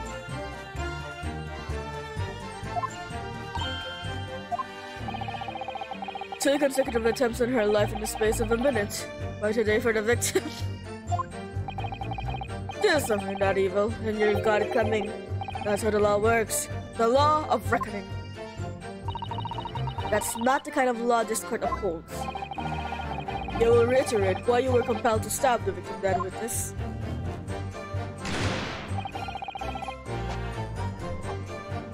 It got my goat. Why? Why did that get your goat? What exactly were they arguing about? What would happen in the restaurant 9 months ago? That's what. Oh, that's. The student girl was laying into the Englishwoman for killing her beloved mentor, Dr. Wilson. Yes, John H. Wilson, a professor of medicine invited here from England by Professor Mikitoba, no less. Right, but the Englishwoman is weird. Her case was to be heard by the British consulate court in Shanghai, however. There's little doubt that she would simply have been acquitted and sent back to her homeland a free woman. It was eating that student girl up inside. You could see it. I really felt for her. Ray? Yeah, don't speak for her. She can speak for herself. I can't. I can't stand here and listen to this tripe. Ray! Young girl, you stand accused here. You can't just blurt out whatever you feel like it. No, you can't. Sorry, but I'm in the middle of some very important testimony here. Just keep quiet and listen. But this awful man is making all of this up. Susato, please, you have to make them listen. I am not Susato. Who is the Susato you are talking about? Return to the dock at once, Mamma-san. We are in the middle of a cross-examination. Your Excellency, please, I implore you. The journalist is clearly not a trustworthy witness. Exactly! He is a filthy, rotten, black-hearted, bigoted, dirty, great peeping Tom! Whoa, take it easy there. Please, I really think the court should hear what the defendant has to say. Your Excellency, I see no need whatsoever to entertain the accused's remarks.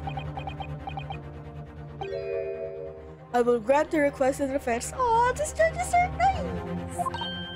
But Your Excellency, this is likely to be the final cross-examination of this proceedings. Are you sure? Not 3 of the final ones. The final one? Are you sure? As such, I believe it would be ill-advised to stifle the defendant's obvious concerns. So, whilst recognizing that this contravenes regular protocol, I hereby call upon the defendant to speak. Oh! Thank you very much! Thank you so much, Your Excellency. There's nothing to do with Dr. Wilson. Is it the same? Fuck.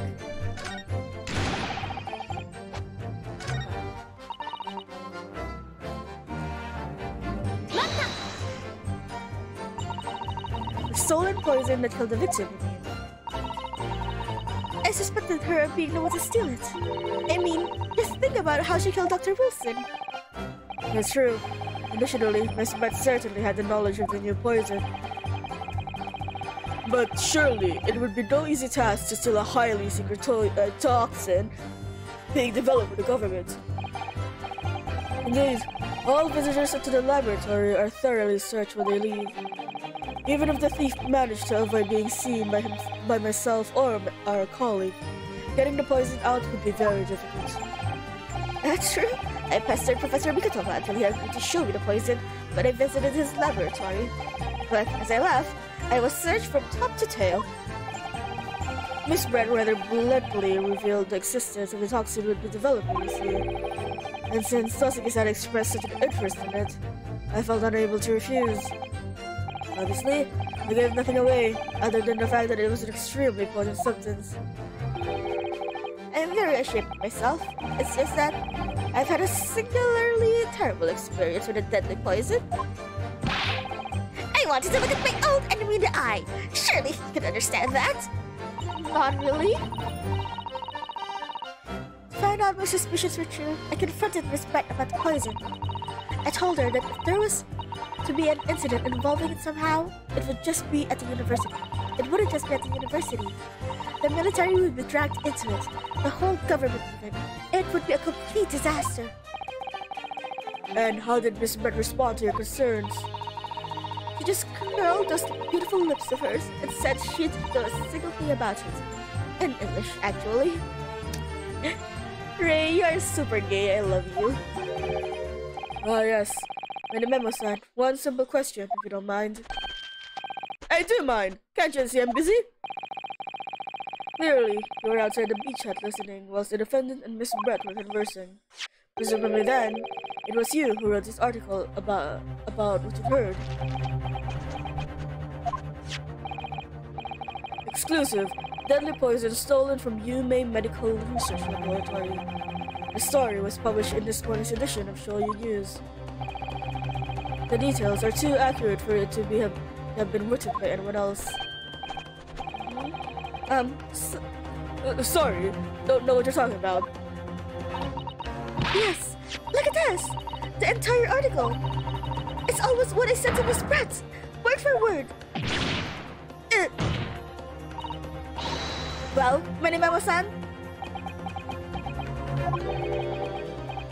As a journal and as a citizen of a free country, I don't have to reveal my sources. That's the founding principle of Memo-ism.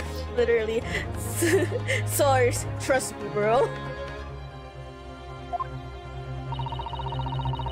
Father's clearly right about this. That reporter did write that article, and he based it on what he overheard from outside the hut. Reporter Memo-san based it on eavesdropping. So that's what it was all about. You were trying to cover up the fact that you were listening in. That's why you came up with that stinking story about me arguing with her. Shut up. My stories never stink. Look, whatever you say, little girl, it doesn't alter the facts. Your Excellency, there's something I want to say, and I want it to go on record. Oh, God. What is it now, you stinky stinky? Very well, you may amend your formal testimony.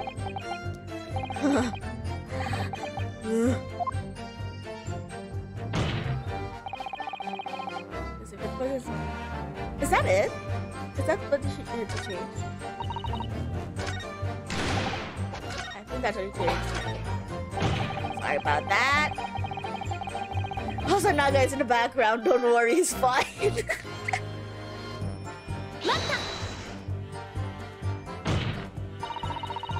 Perhaps you doubted the efficacy of the poison and sought to make sure your victim would die. That's horse dung. What? That would be like pouring pepper on your Chinese ramen before you even tasted it. Completely reckless. Although, it might surprise you to learn that I'm a bit of an impetuous pepper pourer as it happens. So you're admitting that you would like double dip on her death, right? You are literally admitting to this. You know that, right? Once the victim had taken the poison, she would have been only minutes away from death. And yet, this man then proceeded to stab her in the back as well. There has to have been a good reason for that. If it was a reporter who gave the poison to Miss Brett, clearly, he must have done it prior to Ray entering the hut. Yes, that's undeniable. But with him leaving the hut and the victim being stabbed, there was one very crucial change in the situation. Sorry? Change. The reporter overheard the conversation between Ray and the Englishwoman. Ah! Yes, that's it. That's when Minimus first found out the exact nature of the poison he'd used. That should be the key here. If the victim had unwittingly taken the poison already, the reporter would have had no reason to stab him. On the face of it, that logic sounds entirely possible. That logic sounds entirely reasonable. But there's no question that this man was responsible for Miss Brett's murder. If we could think of a plausible explanation as to why he might have stabbed her even after the poison, I feel sure that everything would drop into place. That's what we should be looking for. Yes, I agree. In order to do that, I must try to glean more information.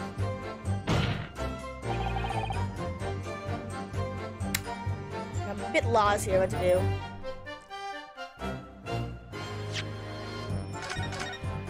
A reason why he would still stab her after he gave her the poison. I feel like that's it.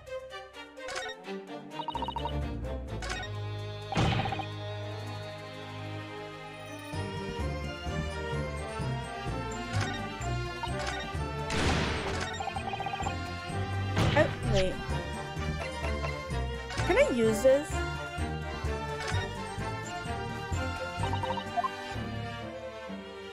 I wanna use that reagent. Fuck.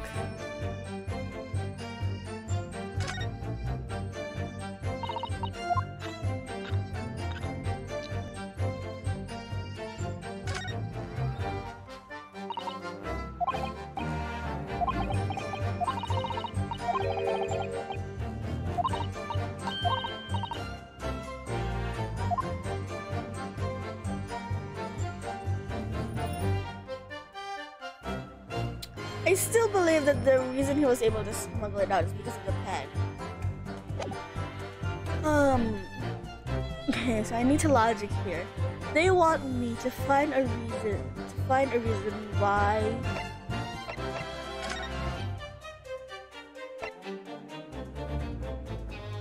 even the smallest amount. So literally, if she just licked the tip of her tip of that pen. But ew, she wouldn't do that though, right? Because it's not her pen. She would have known it's not her pen, so she wouldn't have licked the tip of it to write.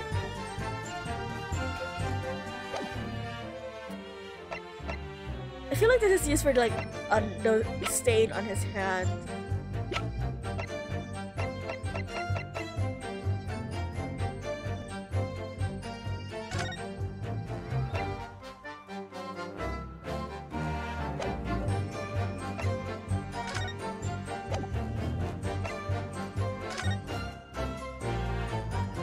The first page doesn't.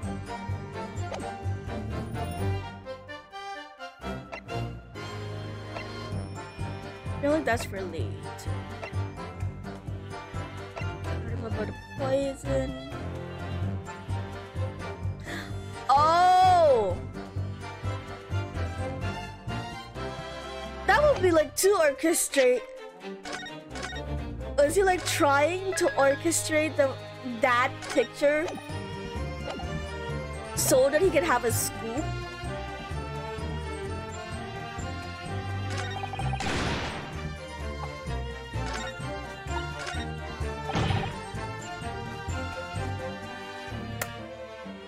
I save, so I'll present the picture. Nope. No. The music didn't stop. Should it be the other statement? Fuck. Nope, the music didn't stop as well. Fuck. So my thought here is that he stabbed her so that he could orchestrate that picture to be taken, but I'm guessing that's not it.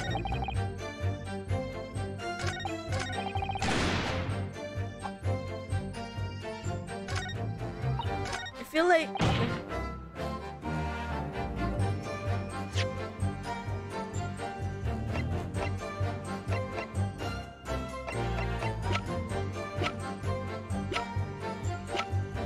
I'm a bit lost. There's no reason to still and stab the person as well.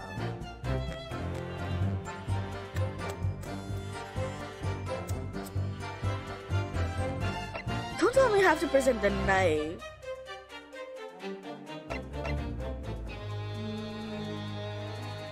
Because yeah, I mean, if it didn't take the pic, I don't think it would have taken the picture if it didn't have any intentions of like publishing it as an article. The thing is, it just incriminated him badly, so he couldn't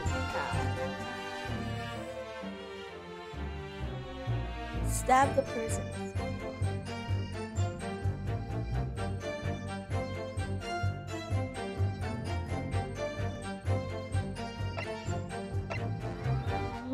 I'm lost! I'm lost.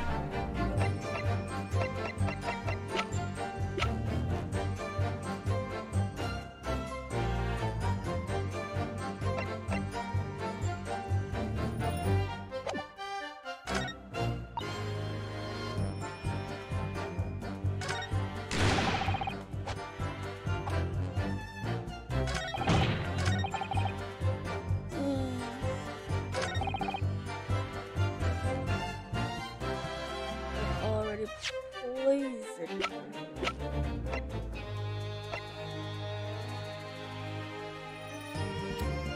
I wonder if this knife is actually important.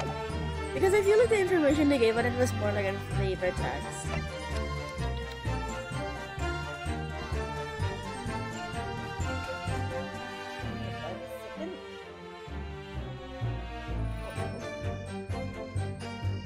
One second.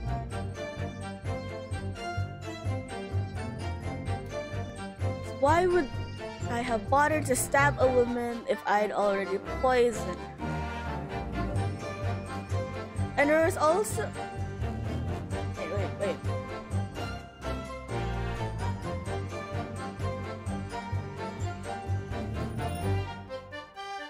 Are they also stating the fact that he couldn't have known?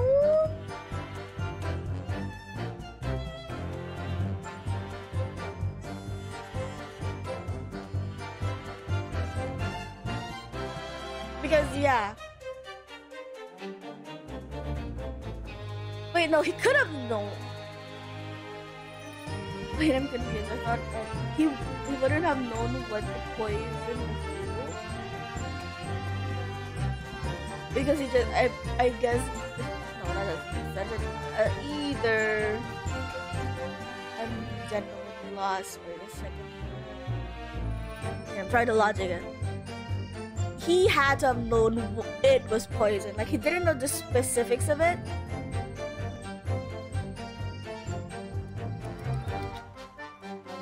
But he knew he stole poison through that pen.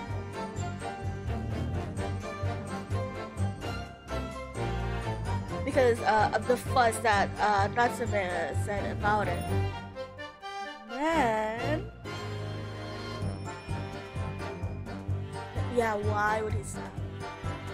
I guess my theory here is that he wanted to prove that. Oh no, I didn't want to prove. He wanted that picture to show Ray holding the knife. But that is a major leap. How can he just predict that Ray would actually pull out the knife for him to grab that picture? I mean, I guess if he knew that she was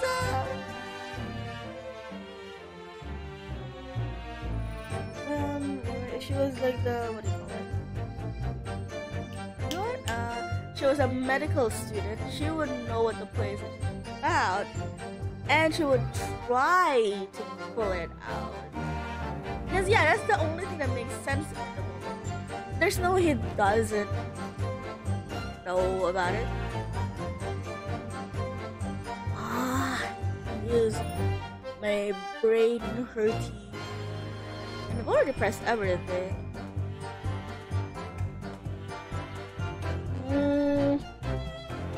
I already poisoned her.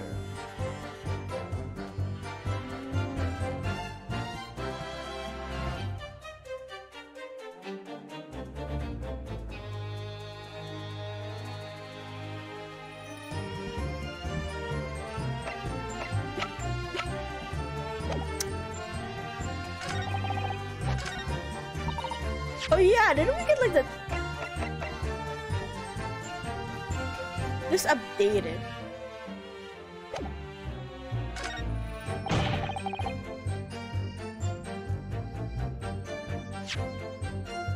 What did it update to exactly again? The article of poison reporter based on the information.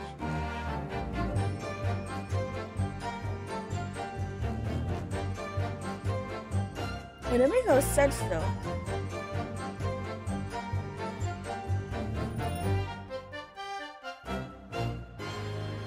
That makes no sense. Yeah, because wait, I'm sure it doesn't. But this is the only thing we have. Aside from the knife that we haven't presented itself, and this isn't really relevant to the case. I don't really have a prompt to use this thing. I mean, yeah, that's the only thing we got new. If this doesn't work, I'm gonna present the knife. Maybe, I don't know, there's some strange reason why. Or that's like a strange prompt to talk about how the knife is involved. I don't know. I'm gonna save though. I think I already saved, but it's been that long trying to logic it. It doesn't make sense. But that's the only new thing we have, and new in like it got updated.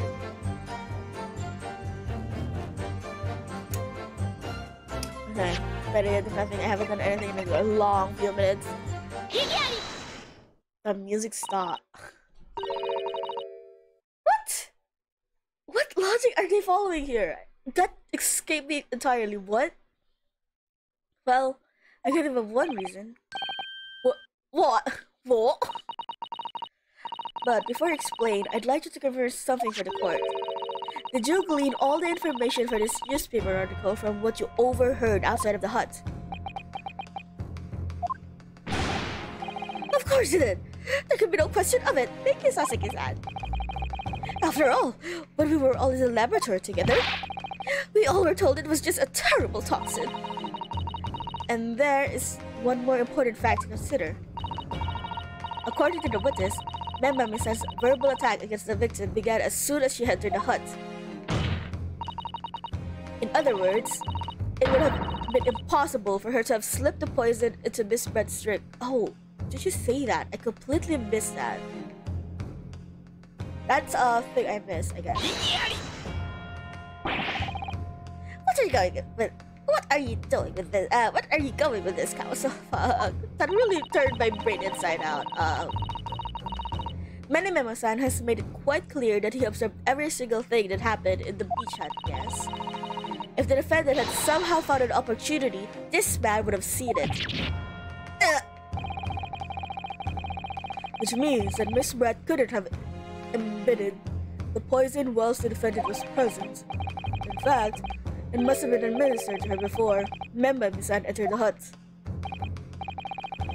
Yes, very articulately put. When I walked into the hut, I immediately started to press Miss Brett about the poison. At which point, Many Memo-san overheard some worrying information. Worrying information? What worrying information? The information which is subsequently included in this newspaper article, namely, that the poison was being developed in strict secrecy and that it couldn't be readily obtained. In what? What? I'm trying to turn the logic here in my head. Absolutely. In fact, that's quite an understatement. The only possible place it could come from is my lab. Furthermore, anyone afflicted by the poison would exhibit telltale signs in death. The extreme constrictions of the pupils. Yes, it's quite stark when you see it. There are other poisons that show similar symptoms, but not amongst new substances that are undetectable. In other words, it would be clear that the victim's life had been ended by the use of this particular poison, which would reduce the number of suspects to only a handful of people. Would it though? There was like a tour, right?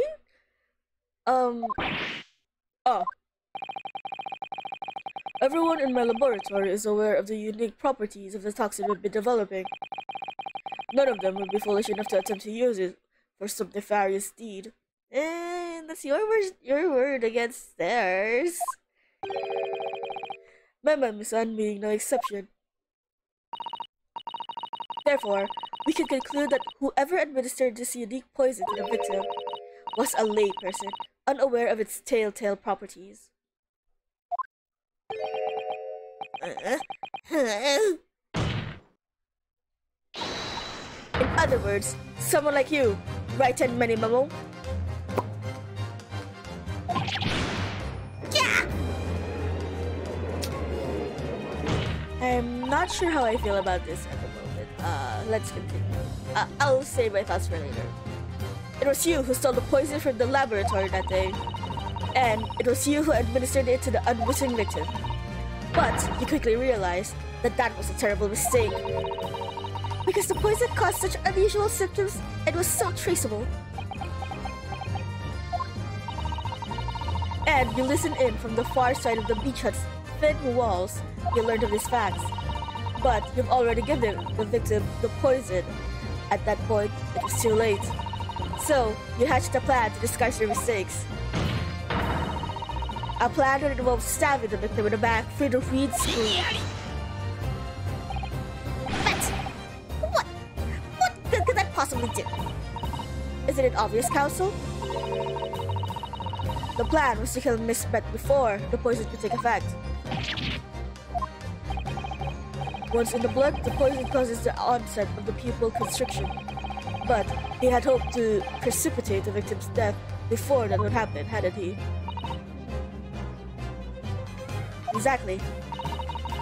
Because without any revealing signs of the new secret poison's use, no one would ever have suspected. This is extraordinary.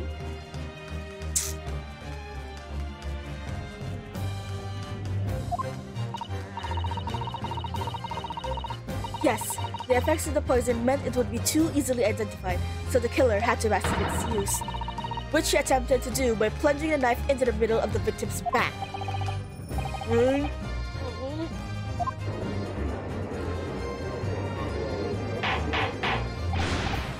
Order, order, order!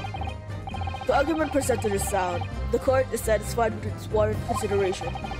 Does the prosecution have a counter argument it wishes to put forward? Well, there are a number of, yes, I counter completely. The prosecution's evasive response clearly shows, oh man, I was gonna say, Ryunosuke doesn't do this. He doesn't call them out on his bullshit. But I forgot. In the first case with OG, the useless prosecutor was him not a student of law, and the next prosecutor was Van Zeeks, and trying to tell. Oh my god, I'm dying. Try telling that guy off, and that is much the same way as he nurtures the Oh god, Jesus Christ! Sasato, come on! That's a low blow!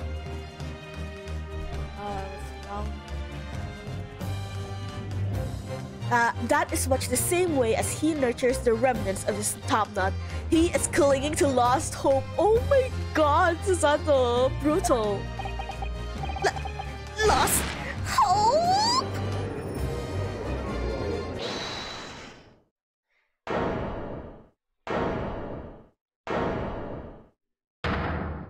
Okay, it's you again. No, his hat! Ah, you pathetic, useless, fallen samurai! Fallen? What are you calling fallen? My burgeoning gratis. I don't need a counter argument. Ooh. What are you talking about?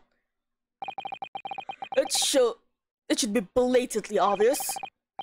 I sold the poison, you say. Gave it to the victim, you say. Your words, not mine. Stabbed her, you say. Your words, not mine. Lots of fine theories.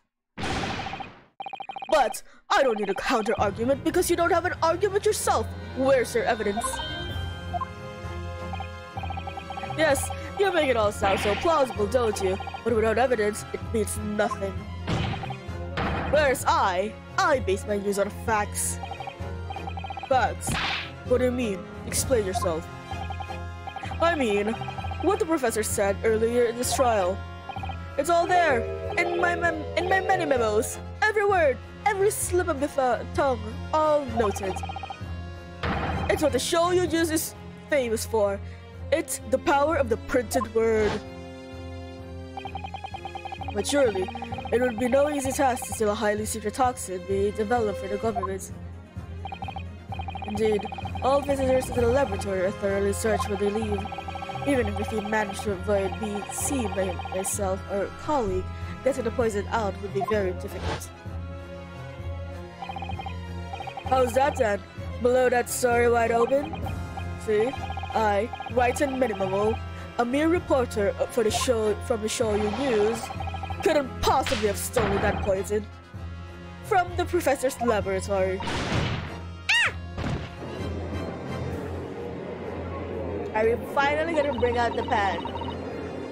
But there can't be any question of it. He must have stolen the poison that day. He stole it and used it to kill. And if that's the case, as you identified, the poison itself is the definitive evidence we need.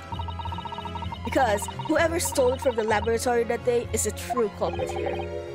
What's your point, you annoyingly handsome country bumpkin? Wow, annoyingly handsome. Jeez.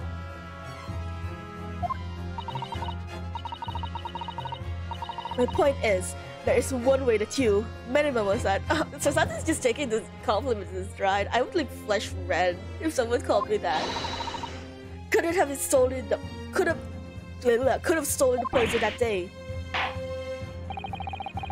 I have heard enough verbal conjecture now, thank you. What the court must be shown is evidence. What proof do you have that the witness stole the poison that day in question? The pen. A fact. I wish there was like a mouse mind for that.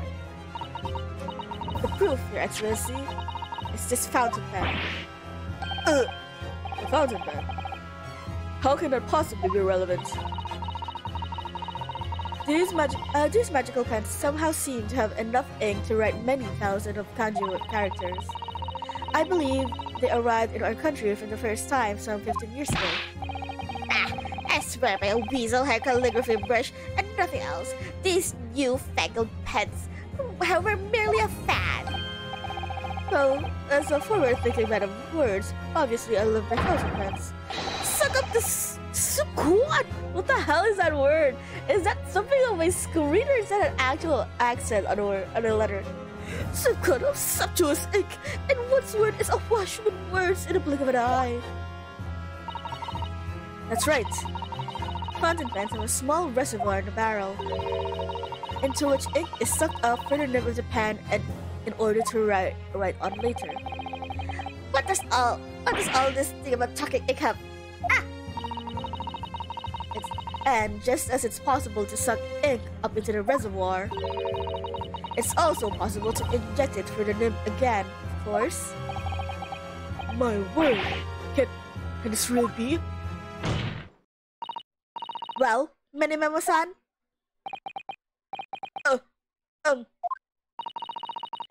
When you saw the deadly poison before your eyes in the laboratory that day, you used your fountain pen, your very lifeblood, to steal some of it, didn't you?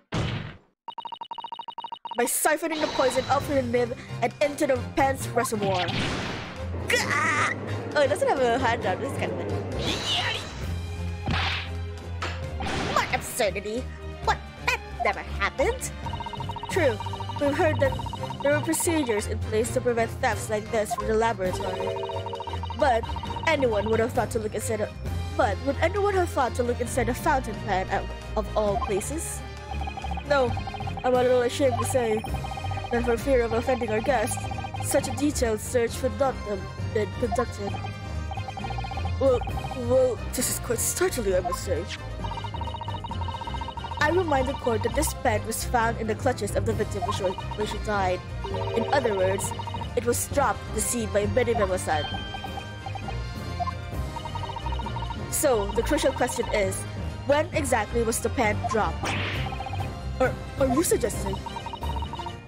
The natural conclusion is that in your haste to act whilst the victim was distracted for a moment, you dropped the pen after you emptied the poison from it into her glass.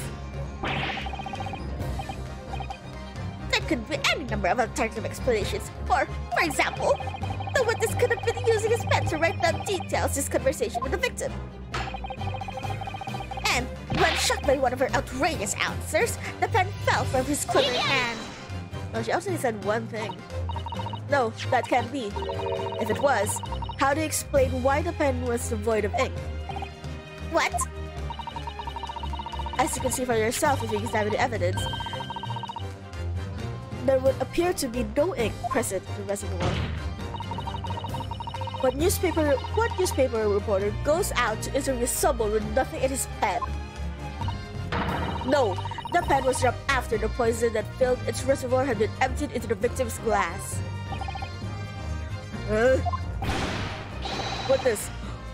What do you have to say in your defense?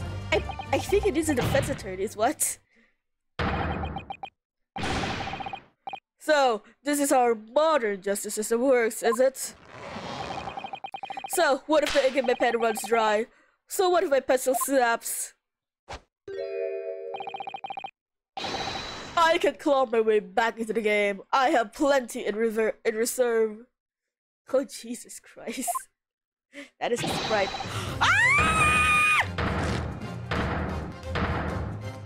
Did he get stabbed in the butt? Bailiff, he is doing the attack! You claim I stuck the poison up into my pen. That's wild speculation, nothing more. If you thought you could bring down a fine, upstanding citizen with a trick like that, think again. It looks as though it's going to take one final decisive blow to finish this matter. As I see it, the situation is now very simple. It rests upon whether or not this witness did indeed steal the poison on the day in question. And therefore, it all depends upon whether or not the defense can prove that he did with evidence. Ha! No such evidence can possibly exist. Minimemo-san, this is how our modern justice system works. What? In the courtroom, evidence is everything. Something you would do well to remember. Because we are well past the point of speculation at this stage, I assure you. Very well then. I call upon the defense to present the aforementioned evidence. This is it then. This will be the final piece in the puzzle.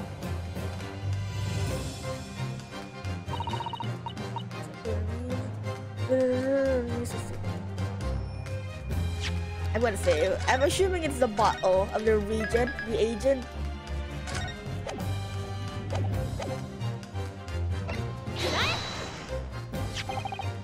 Counsel, what is that bottle? This bottle contains the unique chemical reagent that can identify the poison in question. Yes, the poison is an entirely synthesis of alkaloids developed by my colleagues and I. It would be impossible to detect traces of it by any other method. Or, from another perspective, simply with this chemical reagent, anybody at all could check for traces for the poison. A reagent? What? One drop of the contents of this bottle on the tip of your fountain pen, Menimemo-san, is all it will take to solve this case beyond all reasonable doubt. No, you can't. I won't. Your crimes are bad enough, but at least know when to admit defeat. Your Excellency, the defense requests permission to carry out the test on the fountain pen at once. Oh wait, it's actually Wolverine now that I think about it. This isn't my fault. The Empire Andromedus tried to hold the citizens' nation by bowing down to every force. I took our parts in the hiding pen and fought that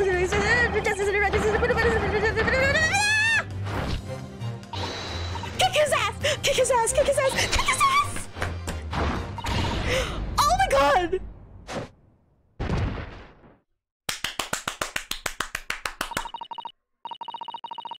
Did I do it right? That was the Susanto takedown, wasn't it? I love them. I love them so much. Not quite. That was a Ryutaro takedown. I love that. I love that so much. I love that. Oh my god, I love that so much. Ah! Kicking his ass. Oh my god, I've been asking for someone to kick someone's ass all day. Ah! I couldn't be happier. I love this game. I love this game so much. The instant the first drop of the reagent touched the nib of the fountain pen, it was clear to everyone present.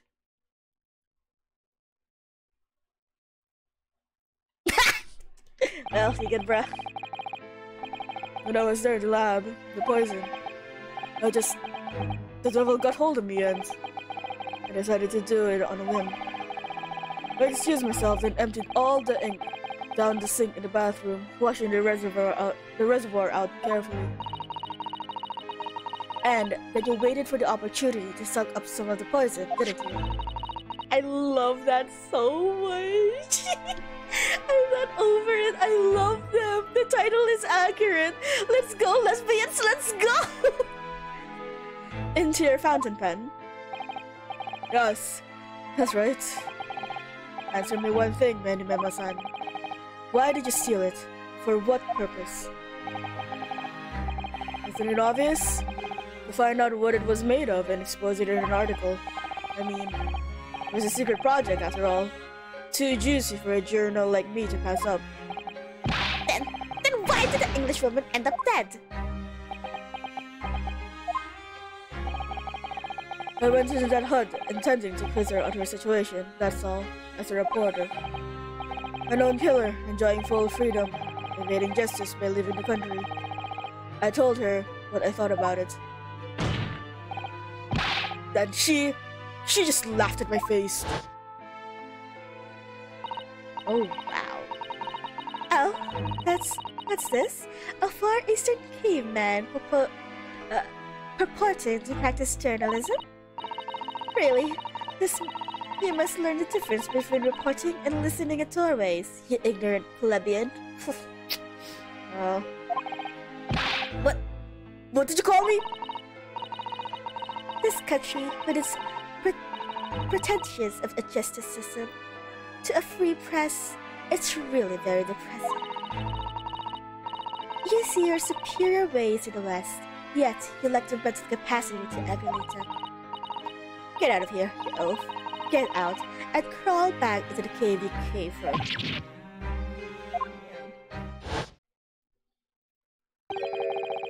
That's what I remembered.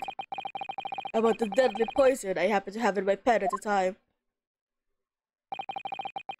What a terrible tale. In my head, I knew I should just get out of there as quickly as possible, but I couldn't. I couldn't let her get away with what she's done, when she clearly had no remorse at all. I suppose it was my journal spirit getting all fired up.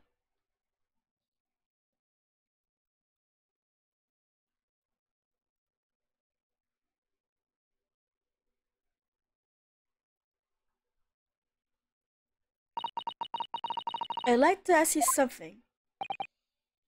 Yes, You often talk about justice, but surely as a journalist, you could have used other means to deliver justice you sought.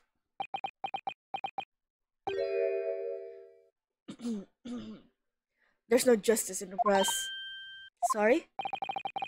After the trial 9 months ago, I kept digging and digging to find out what had happened in the courtroom. And finally, I discovered the truth.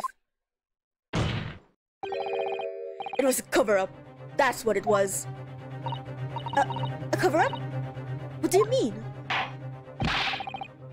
I would remind you of your position with this. Be careful of what you say. Oh, come on. Doesn't it strike you as strange? We're suddenly not allowed to convict a foreign national. Council or jurisdiction should never have come into it. And yet, that puffed-up Englishwoman was going to sail away into the sunset a free woman. The only possible explanation is that, behind the scene, some deal had gone down between Britain and Japan. What sort of deal? I've done my research, dug up all the dirt. It was all ready to be published.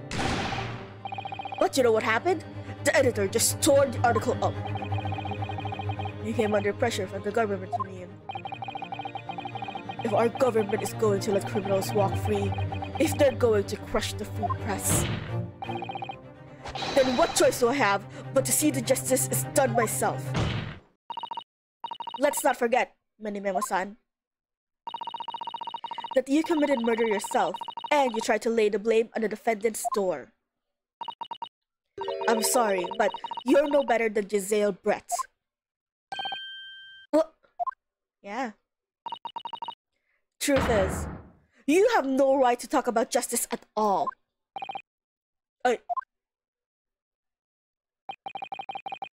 I suppose. That's it? It would appear that we have reached the conclusion of this trial at last. I'm still not over that fucking they tossed the man! Jesus! I love it! Also for the defense, Ryotaro Naruhodo. Oh! Yes! Sorry, Your Excellency. Just musing in my manly ways here. It's almost unbelievable that this is your first experience at the Supreme Court. It was an excellent performance. In truth, it very much reminded me of your cousin's ex-wife. Oh! Naruhodo... Ryunosuke, you mean? The way he handled the trial 9 months ago, and the way you handled this one, it gives me hope that we are genuinely entering a new era of justice in this land. That's very flattering, Your Excellency. Hearing the defense you put forward today made me feel almost keenly. The future of our justice system will be forged by you and your compatriots and contemporaries. Thank you. So, Prosecutor Ochi, do you have any final thoughts? Please no. Not in this stream. No. Oh no, is he gonna cut off his doo-doo? Prosecutor Ochi? I, Takitsuki of the Ochi clan, have been bested by a callow youth that once now but twice. If there was any shred of my former self left, it has withered and died here today. Gosh, your journey to cultural enlightenment sure took a while, didn't it? Silence! Rather than living in the shame, I will end it all with this blade. For that is a true path of algaism. Oh God. Algaism? One hope that's the only way in which he'll be modeling himself after the witness. What? Are you waiting for someone to stop you?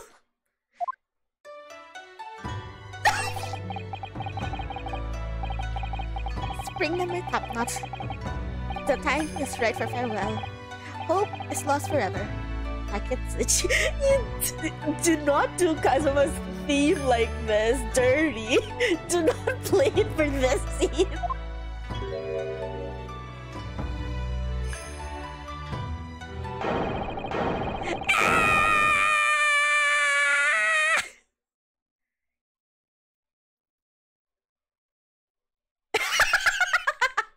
Oh shit!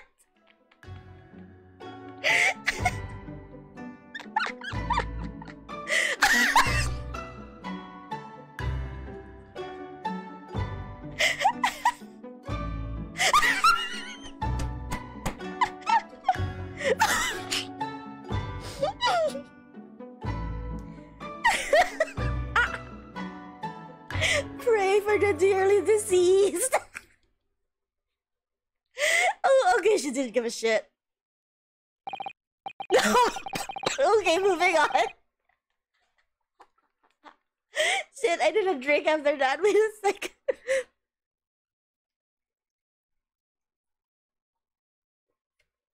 Oh my god.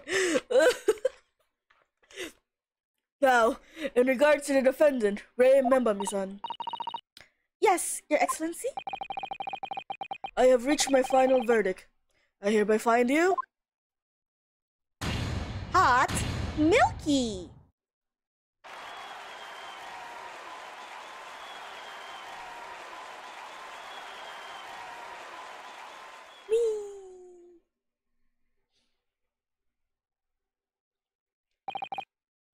Court is adjourned.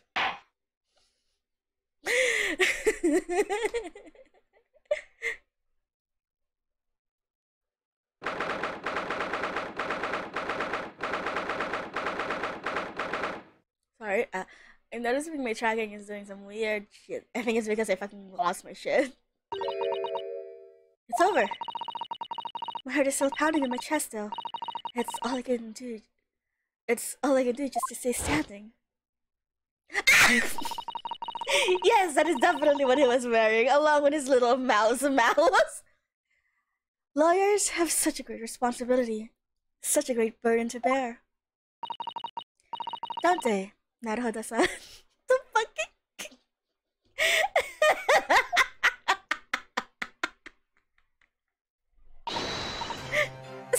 Susato! Thank you so much. You were so dashing in there. Ray and Father. Honestly, I'm so touched by everything you've... Oh no, I think I'm going to cry. It wasn't easy, but together, we made it. I was on the verge of tears at the end too. The only reason I'm still here is because of you. Oh no, I can't take all the credit. There's the courage to tell the truth there. You did wonderfully, Ray. So, I would have to say that the congratulations belong to you. Susato, don't be so standoffish. Sorry? We're friends, equals, and the trial's over, so no more of this formal super humility nonsense. It's time to celebrate with swagger, to throw the caution to the wind. Caution to the... what? I'm the great defense lawyer Ryotaro Naruhodo, and I'm taking you out to the milk bar tomorrow. Ooh my, ooh la la. Or something like that. Right, I see. I'll, Think about it, Ray. At any rate, you really knocked the wind out of that horrid man, and it felt so good. Ooh, you knocked more than just wind out of him. I think I saw several flying teeth.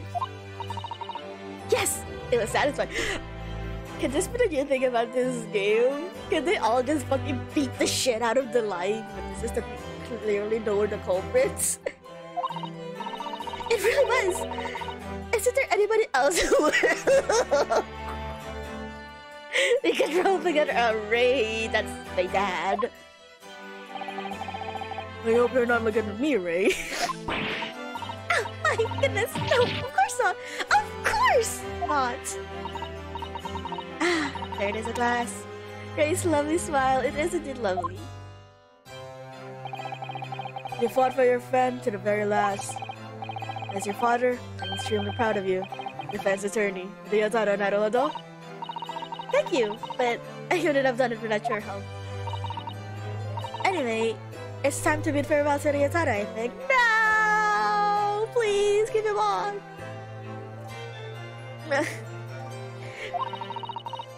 I shall miss him in a way, but it's back to Sasato Mikotaba now. So, I'll never see him again then? What a terrible shame! Uh-oh. Uh-oh. Who was there? Did they overhear that? Oh no! What is happening? Ah, Sasuke-san and Inspector Hazunaga. I do hope you're keeping well. Is that really you? Yes, I had changed my appearance for, well, obvious reasons. I hope, but it's me. Sasato Mikotaba.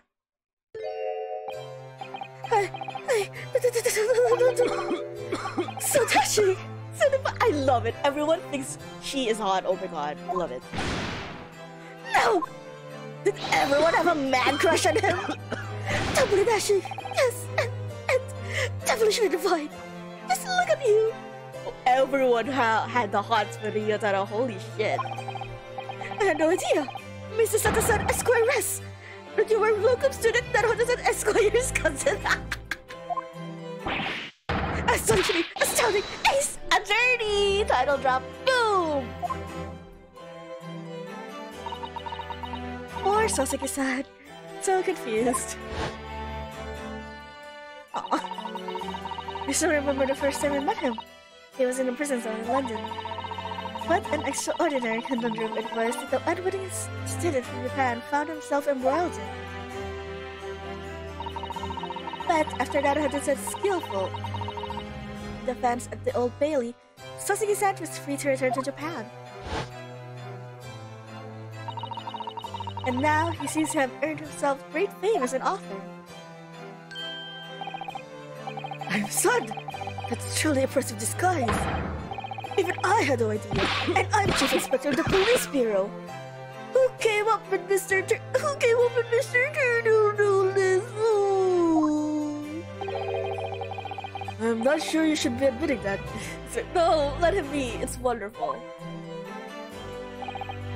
Amazing. You're a woman of many faces. Just two, really. And this was a once-in-a-lifetime event. I hope, Ray.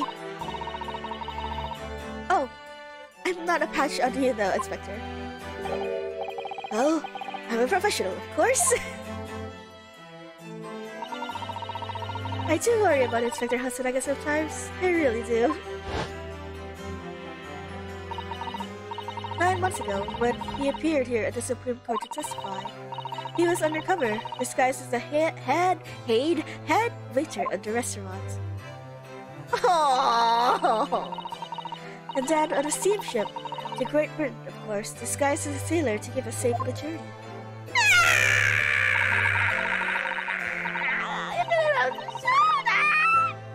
No, that didn't help me, did it, Kazuma-sama?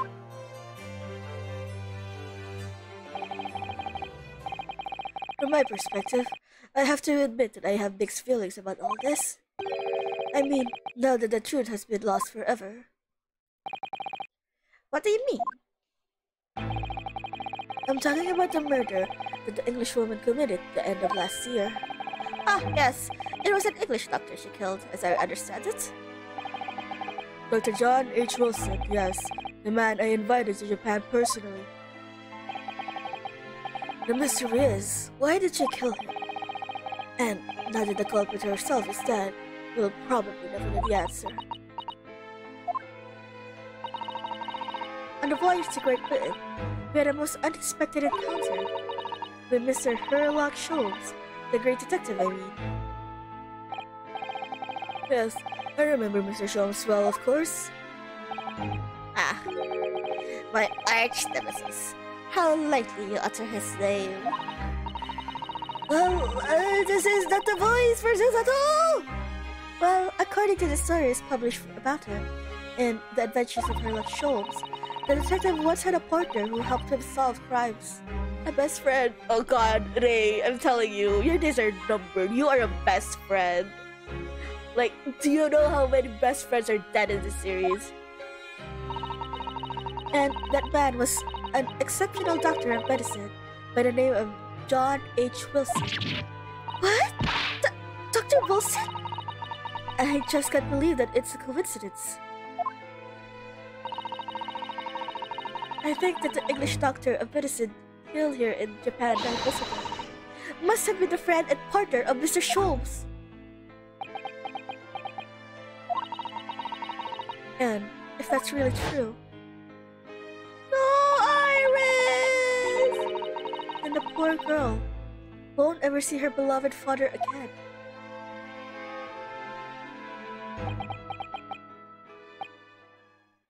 As you know, I traveled to Great Britain once to study.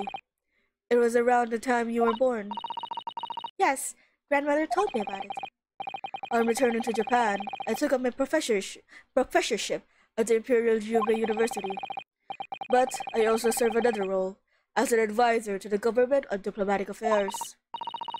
Yes, I was aware of that as well. In that case, I'm sure you understand that there are some confidential matters I cannot divulge to you. Could you tell me one thing? Why did you summon me back to Japan? It was 2 months since you got home and you didn't ask? Okay! It's been 2 months now since I returned. When I left England, it was because an urgent telegram had arrived from Japan. It said that you'd collapsed with a high fever, and you were growing weaker by the day. What? Where did that just come from? That's what I'd like to know, because after the lousy voyage, I found you in fine health, Father. Was there something in Great Britain that you perceived might inconvenience me in some way, or harm me? That's really the only explanation I can think of. Dear me, do you reserve your most cutting glares for your father, Sasato? Wow. I'm sorry, my dear. I simply can't. Ah! Let me go!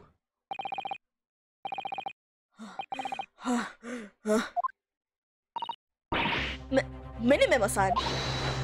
So, one throw wasn't enough for you? I've got one last thing to say before they take me away, Professor. Me? I know the truth. I know you had a hand in what went on. In that visiting student's fate.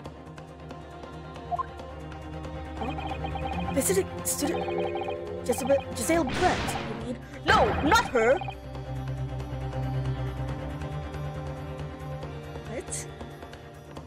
What? The student of law who left for Great Britain 8 months ago. You killed Kazuma? What? Student of law? He must be Kazuma-sama. What are you talking about? What does any of this have to do with Kazuma-sama? Nobody here in Japan knows anything about it. They don't know that the guy never made it to England, that he died on that steamship. What? That doesn't make sense. Then how are they just okay with Ryunosuke there? Because he did mention in the court that Ryunosuke is in England. He made that clear. And that he'll never...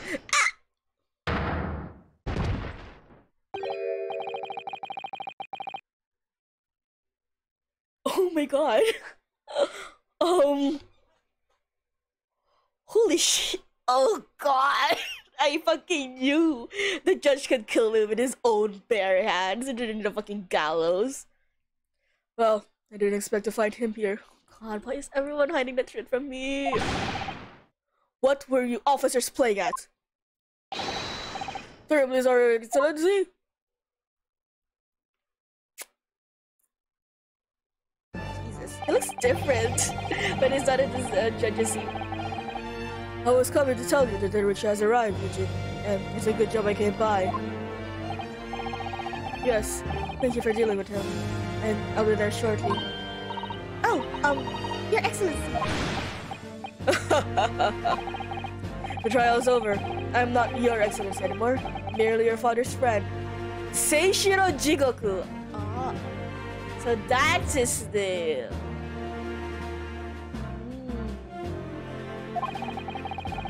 And may I say that since I saw you last, you seem to have taken a more dashing appearance. Susato? he has a nice, his smile is nice. He's like a very kind old man smile.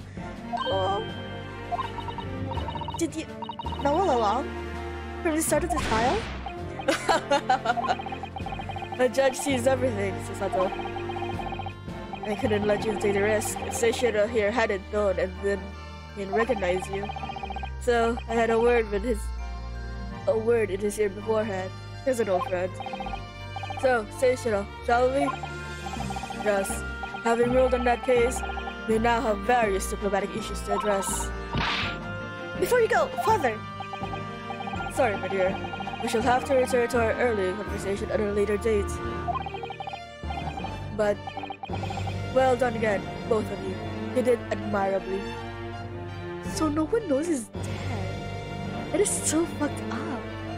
But yeah, how did you just say that Ryunosuke is also in England? Like, where? How did they explain that away without mentioning that Kazuma died?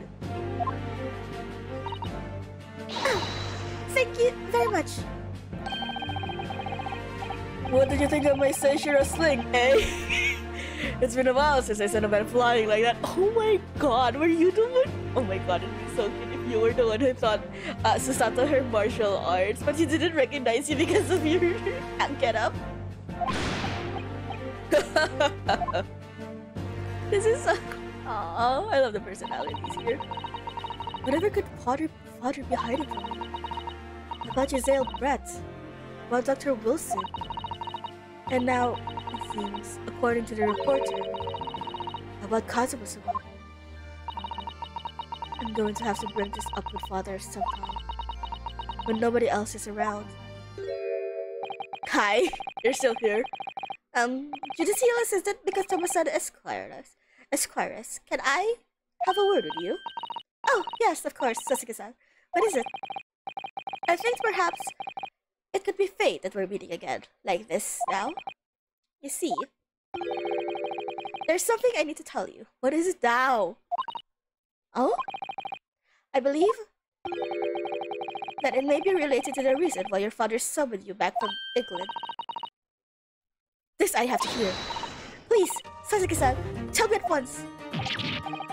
I will! As you know, my time in England was terrible. Cursed, I have no doubt. Such awful things I was embroiled in. Thank goodness locum student Naruto-san Esquire stepped in. After he secured my freedom, I couldn't wait to get on a ship back here to my homeland. Having arrived in Japan, I submitted a report about my experience in the Ministry of Foreign Affairs. The next thing I knew, I had a visitor. It was your father, Professor Mikotoma. He wanted to ask me all sorts of things about my report. My father? He seemed to be especially taken with a particular part of the report. Anyway, I left eventually, having thoroughly quizzed me. But it was the very next day that he sent a telegram to you asking you to return to Japan. What was it then? The particular part my father was interested in. I don't really know exactly. But Do you remember them? Those two terrible cases I was caught up in? Two? Why are you saying two? What's the other one? Of course, I can never forget. Your father seemed concerned with himself, mainly with the second case. The second one? You mean...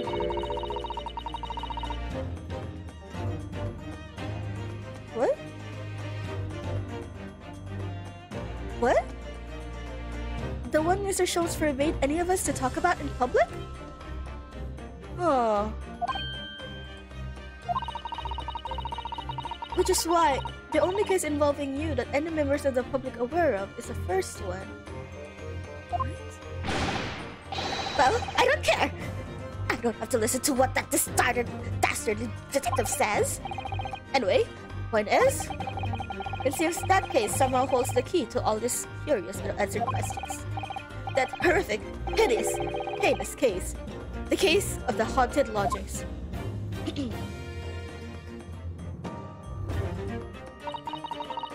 The case somehow caused my father to summon me urgently back to Japan. I thought that whole business was over, but it seems I was wrong. Perhaps that was only the start. Perhaps the story is not yet told.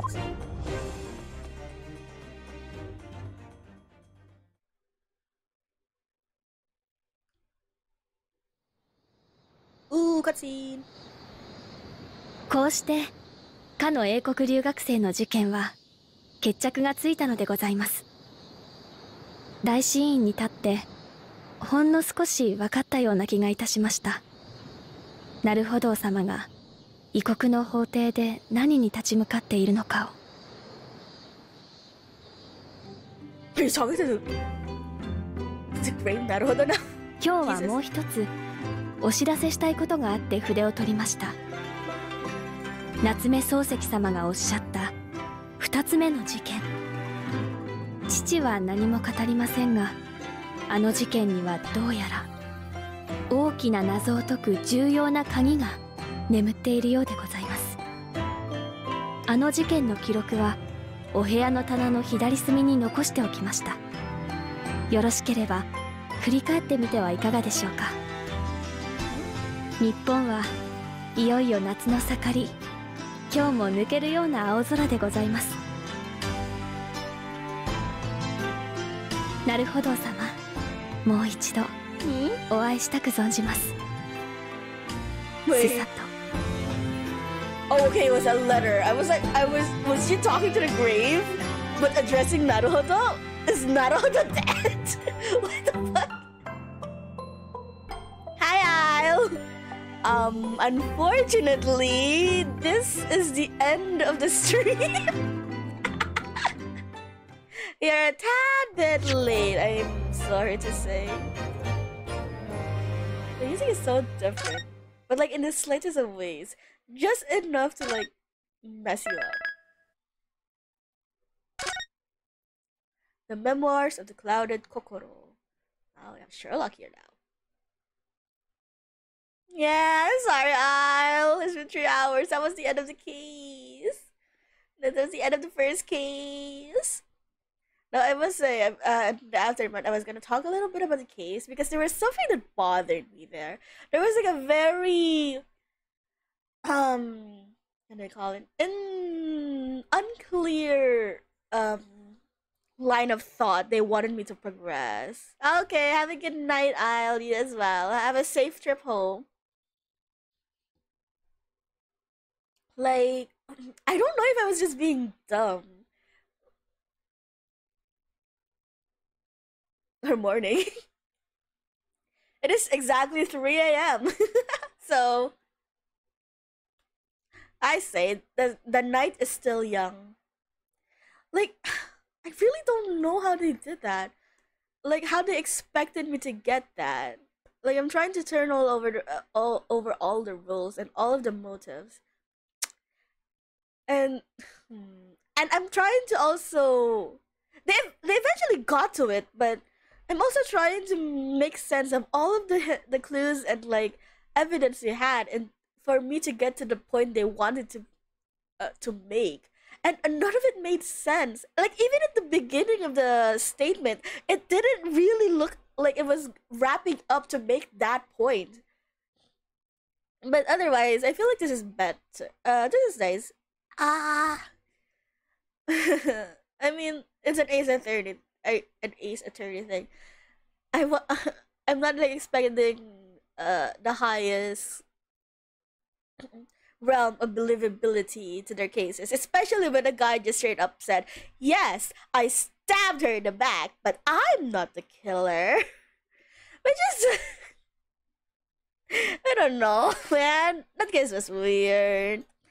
Like, even like if they've been using the excuse that this is the infancy of the justice system for pretty much most of the case, but or most of the game, I mean. But surely, even if it was this infancy of the justice system, when someone says, "Yes, I stabbed that woman, and I had murderous intent in it, but I did not murder her," that's just kind of, a little silly that they weren't.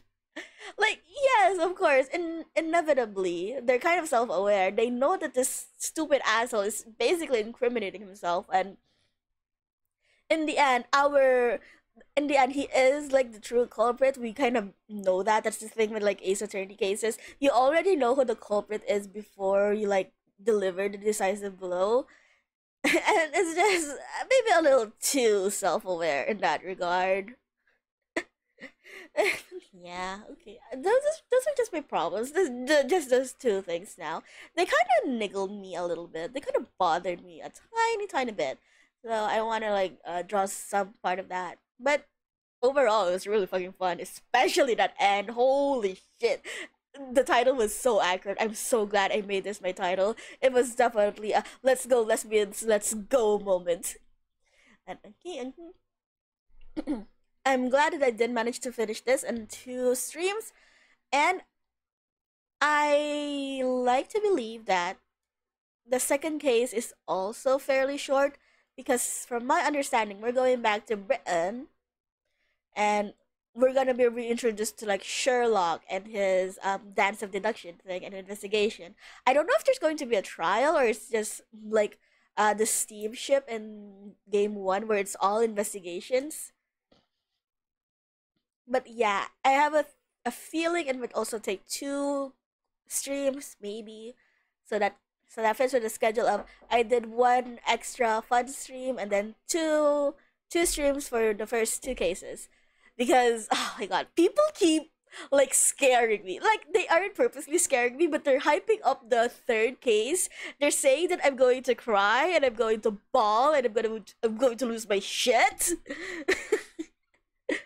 About case 3, and I feel like if that's the case, if that's how they're ramping it up, it might be like it needs its own week of of gameplay. So yeah. Excuse me.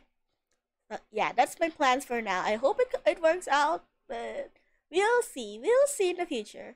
Because once again, I will be back here same time, same place, and we are gonna just barrel through the cases. I really do not want to stop playing this game. I really, really want to get to the conclusion. They just introduced like a whole web of plot threads that I want to get into. You know, as usual, that is it for me today. See you all tomorrow. Bye bye, Janet. Bye bye. Yeah, Jesus.